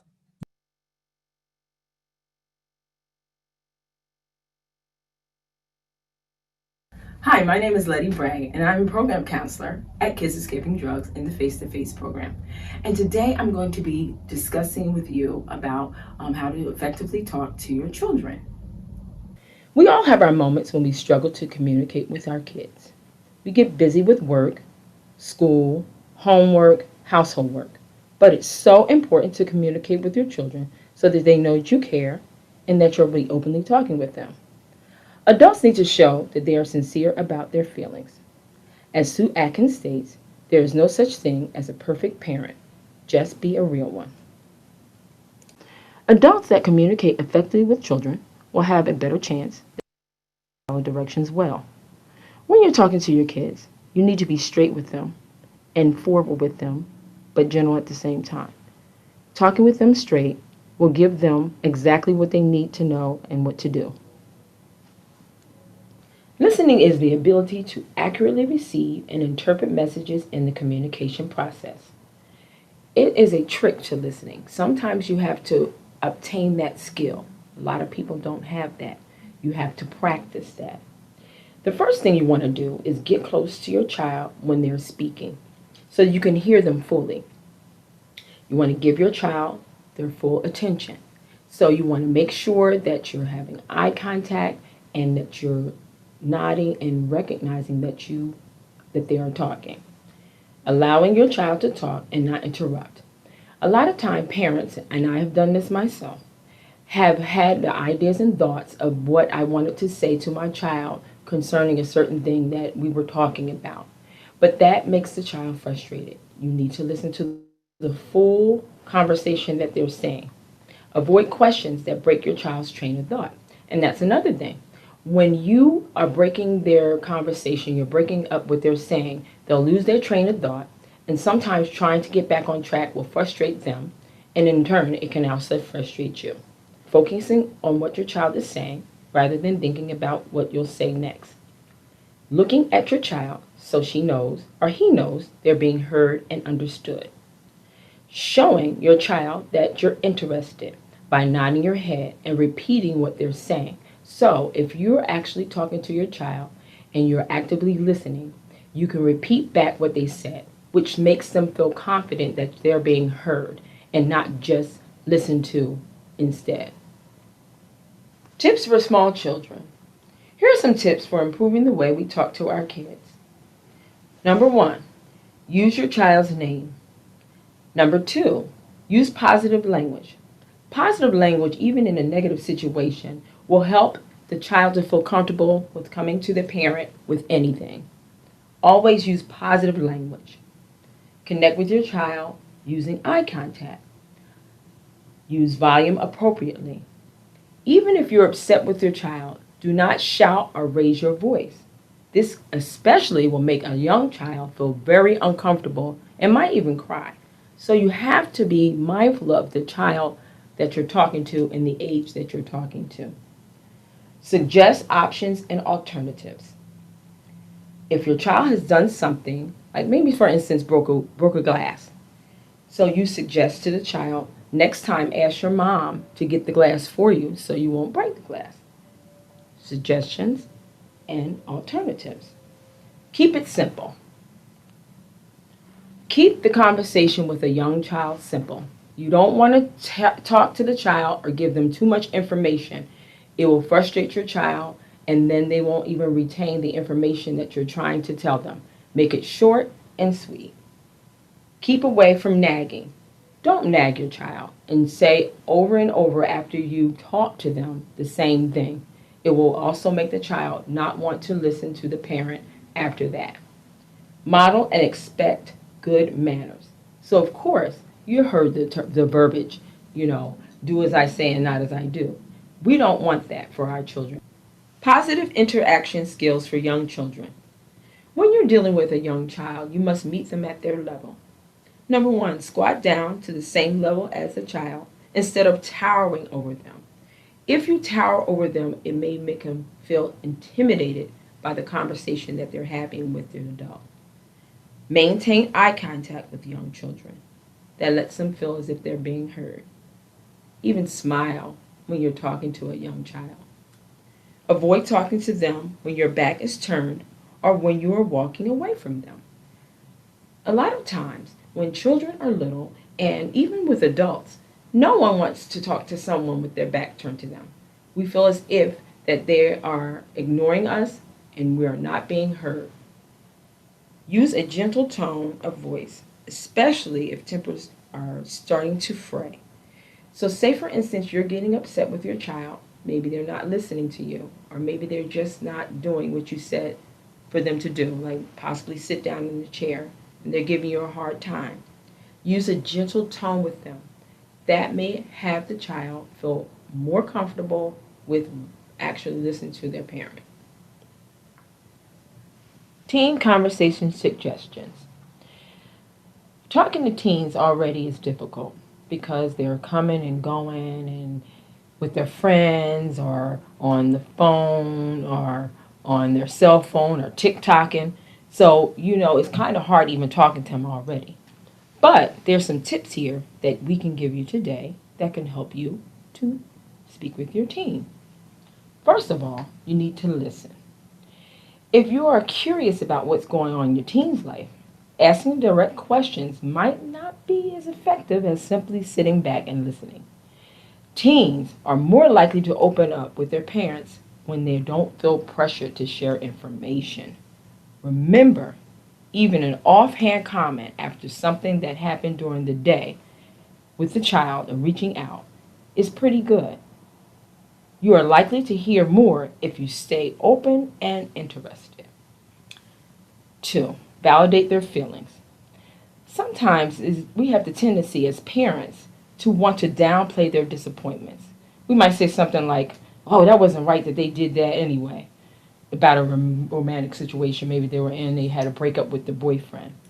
But instead, you have to validate how they feel and just simply say, wow, that just was really difficult for you to do, or it's really difficult for you to go through that breakup, and I'm here for you. Show trust. Teens want to be taken seriously, especially by their parents. Look for ways to show that you trust your teen. Ask them to do a favor so that you can show that you can depend upon them. Letting your child know you have faith in them will help boost their confidence and make him or her more likely to rise to the occasion. Don't be a dictator. Of course, you're a parent, so you have to set rules, but be ready to explain the rules that you're setting. While pushing the boundaries, it is natural for teenagers to do that. But when they hear your explanation, they might feel more comfortable with listening and expecting or receiving what you're saying. Say, for instance, it's a school night, and then your child wants to go to a party, and you say no because you have school in the morning and you have a test or so on and so forth. If you explain to them, they'll be more prone to hear what you have to say. It is important to create a safe place for feedback. You should have an area when you can talk to your child freely about their feelings, maybe in the bedroom or on a porch, or any safe, quiet spot that they feel comfortable, and so do you. Show concern. Try not to condemn. When talking with your teens about consequences or negative actions that they've done, don't make them feel worse than what they feel already. Don't say stuff like, what's the matter with you? Are you stupid or what? Say something like, why did you feel that you had to make that decision?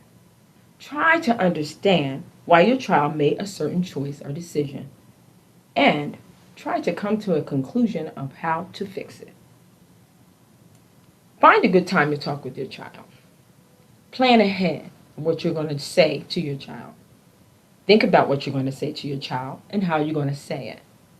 You have to be calm and patient. Limit distractions by turning off phones and devices. Keep a set time so your child knows what to expect. Listen and respect your child's story. Encourage the child's positive performances. Adults should remember that they are not perfect. You must speak to your child and communicate with them on a regular basis. Effective and open communication takes a lot of work and a lot of practice. I hope you enjoyed the presentation on how to effectively communicate with your children.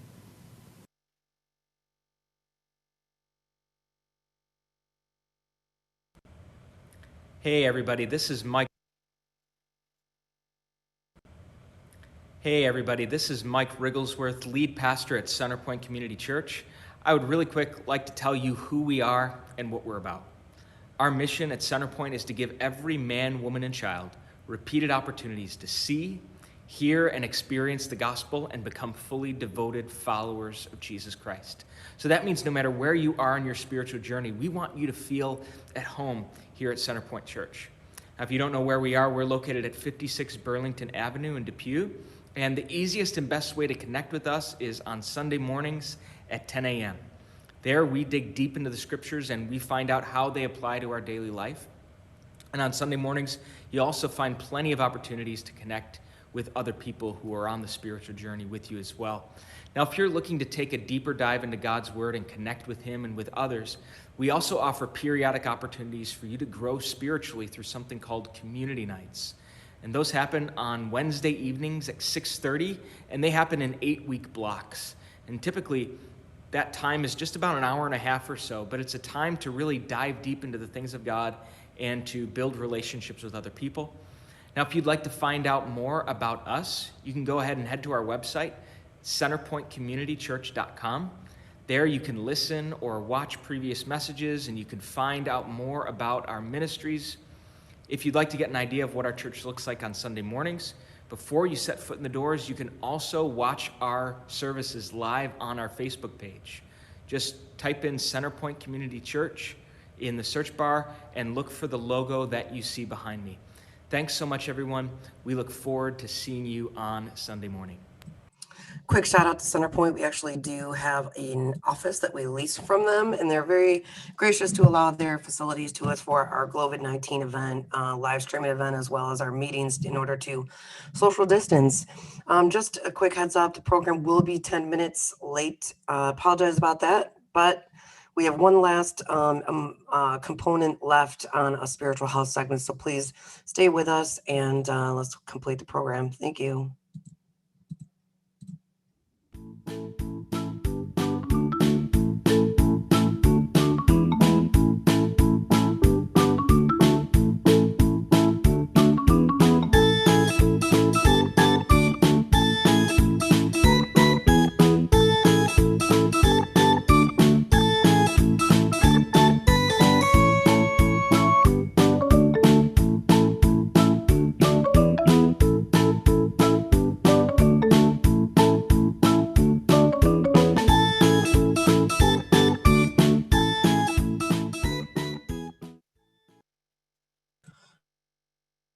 All right, two quick more ideas. There is a Scream Fest escape room in the park in one of the Niagara parks. So let's go to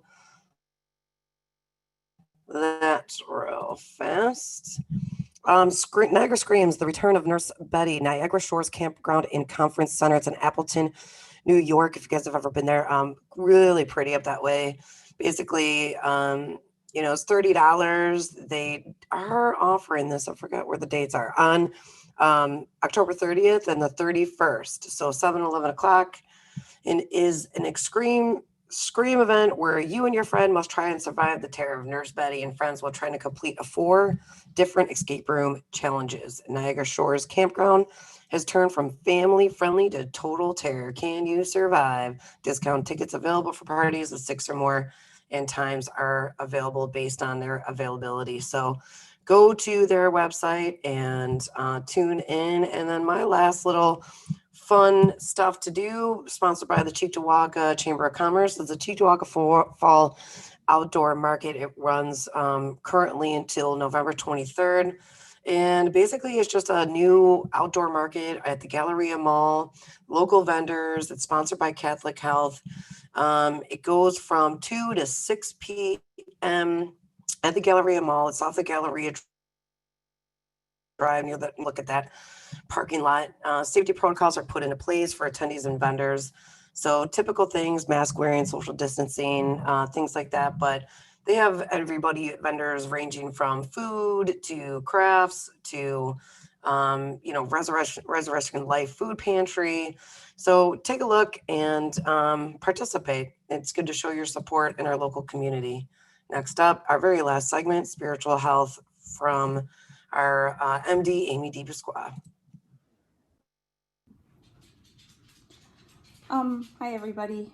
I wanted to talk to you a little bit about self-talk and how if you have the energy or the spirit or willingness to do it, you can really change your life and your mood and your behavior, just starting with your thoughts. So there's a type of therapy called CBT, cognitive behavioral therapy, and it involves just what I was talking about, changing your thoughts and thereby changing your mood and your behavior. And it's all in a triangle. I'm just going to write it out really quick. But the idea is that even without medication, if you are in therapy and you work, you can change your mood based on changing your thoughts. Oh my gosh, my handwriting is really horrible because so if you change your thoughts, you can affect your mood and vice versa. But before we talk about changing your thoughts, I want to talk to you about this other concept in psychology that I think is important because we all do it and we all experience it, and it's called projection. Basically, it's when somebody's emotions are sort of thrust on you and you feel a certain way after an encounter with this person. So it's happened to me before, but I'll tell you a brief story. So I was in the grocery store and I was having a pretty good day. It was my day off and buying food and like life is good. It's my day off. So I get up to the counter and the girl is like really salty with me, just like I'm the worst customer ever. I don't know what I did wrong. I think she was just having a bad day, but at the time, it really affected me. And as I was leaving, I felt like flustered and sad and frustrated. And I thought like, what just happened here? Me being kind of a curious person and liking to learn about behavior and emotion. So the thing that happened is projections. Someone has a lot of anger or anxiety and it just like kind of bubbles over the top and it lands on you. So if you're having an okay day and then you have a chance encounter with someone, and then your mood goes from here to here, you might have experienced someone projecting onto you. And it doesn't even have to be words. It could be it could be like body language. If you're walking through the hallway at school and people just like, roll their eyes, or the point is that if you are paying attention, then you'll know that you're fine and then suddenly you're not. And you don't have to let someone else's mood or words impact you so greatly that you're going to give up your emotional control to that person. There's a book by Eckhart Tolle where he talks about sort of being a beach ball on top of the ocean and being tossed around by the waves and being at the whim of whoever you come into contact with. But if you go deeper and you practice mindfulness and you pay attention to how you feel inside, just like going deeper under the ocean, then you hardly feel the swells and the move of the ocean. So you know, just pay attention to how you're feeling and pay attention to whatever sort of like verbiage is going on in your mind. So talking about negative self-talk, I'll tell you another story. I have 3 kids and they're like they're older now, but I've packed 3 lunches every single day for the last, I don't know how many years, but I'm pretty sure I'm up into the thousands. But in the beginning, I was a young mom. And on this one particular day, it was Valentine's Day, and my oldest daughter came home and she was just in kindergarten and she was really sad and upset. And she said, "Mom, all my friends had notes from their moms and candy because it was Valentine's Day and you didn't put anything in my lunch." And she was really sad and she had cried at lunch and I just felt terrible. And I thought, you know, I'm a lousy mom, yeah, or I'm a bad mom. And you get these, I got this like thought in my head and it sat with me for a little while, but then, okay, I have a visitor. So then, but I am not a big believer in like sitting on negative thoughts and letting them tear me up inside. To me, that's like the equivalent of like eating glass. It's just tearing you up inside. Like, why would you do that? If you recognize it and you're paying attention, you can stop it. So what you do is if you have a negative thought like that, I'm a bad mom, you have to take it and bring it to trial. Basically, you're going to say, what is the evidence that that's true? Well, the truth is that on one sheet of the paper, one side of the paper, I would write like, "You forgot to pack a Valentine's Day lunch for your most beloved child and she cried at school and she felt really sad." And so there's the evidence that it's true. I screwed up. I should have done it differently. But on the other side, in order to tear that thought down, I'm going to say, what's the evidence that you're a good mom? What's the evidence that that statement's not true? The evidence is that I've packed her lunch every single day for years and for the whole entire kindergarten, and every other day I did a really great job.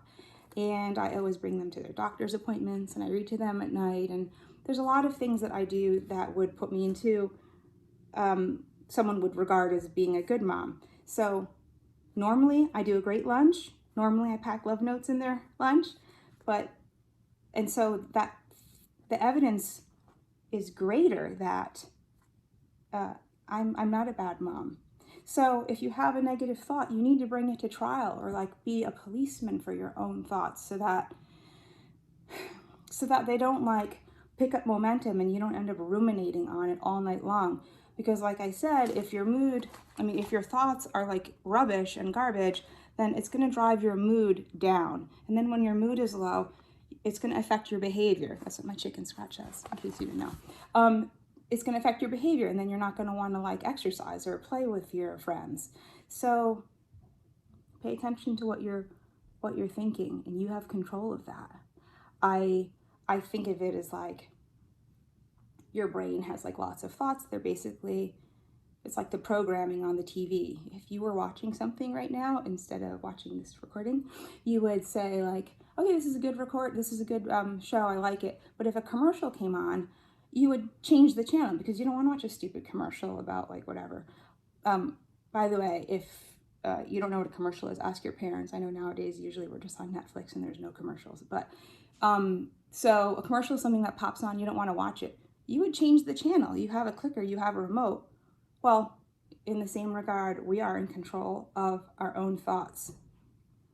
And if you don't like the way things are going, you can try to knock that thought down by bringing it to trial, like I said, or you can try other techniques like trying to distract yourself with music. You can blast your music so you can't even hear your thoughts, or you can snuggle with your lovely pet to feel better, or do something else to lift your mood. But today we're just talking about thoughts. So another story about how my thoughts have almost got the better of me. I'm kind of a shy person and I'm kind of introverted, and I don't really like to go into situations where there's like groups of people already talking and then I have to like enter into the room and introduce myself and sort of like play nice and be social. It's hard. I have to push myself. So on this particular day, I wanted to visit my good friend who's really just a very nice, happy person. So if I need like a little goodness fix, I'll go and see her and spend some time with her. So I called her and she said, yeah, come on over. So I drove over, and then when I pulled up to her driveway, I noticed that there was another car parked there, and it's not her husband's car, it's someone else's car. And I thought, okay, so someone else is visiting her, because she's just the type of person that people will stop by and see because she's just that nice. And I kind of didn't want to walk in and on their visit that was already taking place. So I started to pull away, and I was going to text her like something came up. But then the little policeman in my mind said like, well, maybe that thought isn't quite accurate. Maybe she has, maybe she really does want to see you. Maybe it's someone she wants to introduce you to. Maybe that person just showed up and she was really anticipating you. I don't know. I thought I'm just gonna push past it, and if it's someone new, then I'm just gonna go and say hi and meet a new friend, I suppose. So I parked my car and I went in, and lo and behold, it was the children's piano teacher who was just finishing up a lesson and who was leaving. So it actually turned out to be a really great video and a great visit. And she said, it helped her like transition from lessons onto like the next part of her day. And it was nice. But I never would have been able to do that if I didn't push past that thought and challenge the thought that like she already has company, she really doesn't want to see me, or it's going to be awkward. So you have to challenge yourself if you want to overcome the anxiety, and it's totally possible. It's totally doable. I mean, if I can do it, you can do it. So try it. Try these techniques, and ask your therapist about CBT, and be aware of like your own thoughts, and if they're rubbish, just throw it out. Okay. All right. Well, take care. I hope you have a great day. Okay, bye. This is Gwendolyn Bork again from Focus for our community, unity and support. Thank you all for watching today. It has been an honor to work with such amazing professionals from Spectrum Health and Human Services, Kids Escaping Drugs, our nutritional counselors, our fitness experts, all these people and the kids, everybody came together to make this program possible. And, obviously I do apologize about the technological snafus, but unfortunately that's kind of the way these days as we are dealing with COVID and technology. So, if you wondered why I didn't go full screen, it's because my video would freeze. And, here I am working from home and having 2 teenagers and 2 dogs at home as well. So I thank you guys for being here, for participating. All of these videos will be probably, as long as I'm allowed, we'll probably segment them off and upload them individually. I mentioned one in the beginning because of the interruptions that we had being our first video. So again, thank you all for coming. Thank you for watching. There will be a digital resource guide available with all of these presenters and their contact information that will launch on our social media sites as well as our webpage.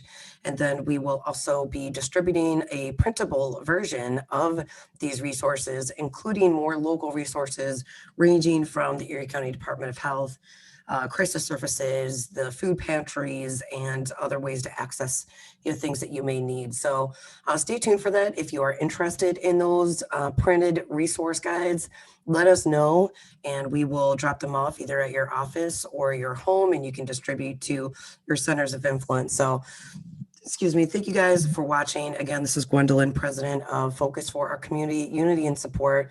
Share, share, share. And hey, let's save some lives and focus on self-care as we deal with some really stressful times. Take that time out. All right. And we'll see everybody soon. Thank you.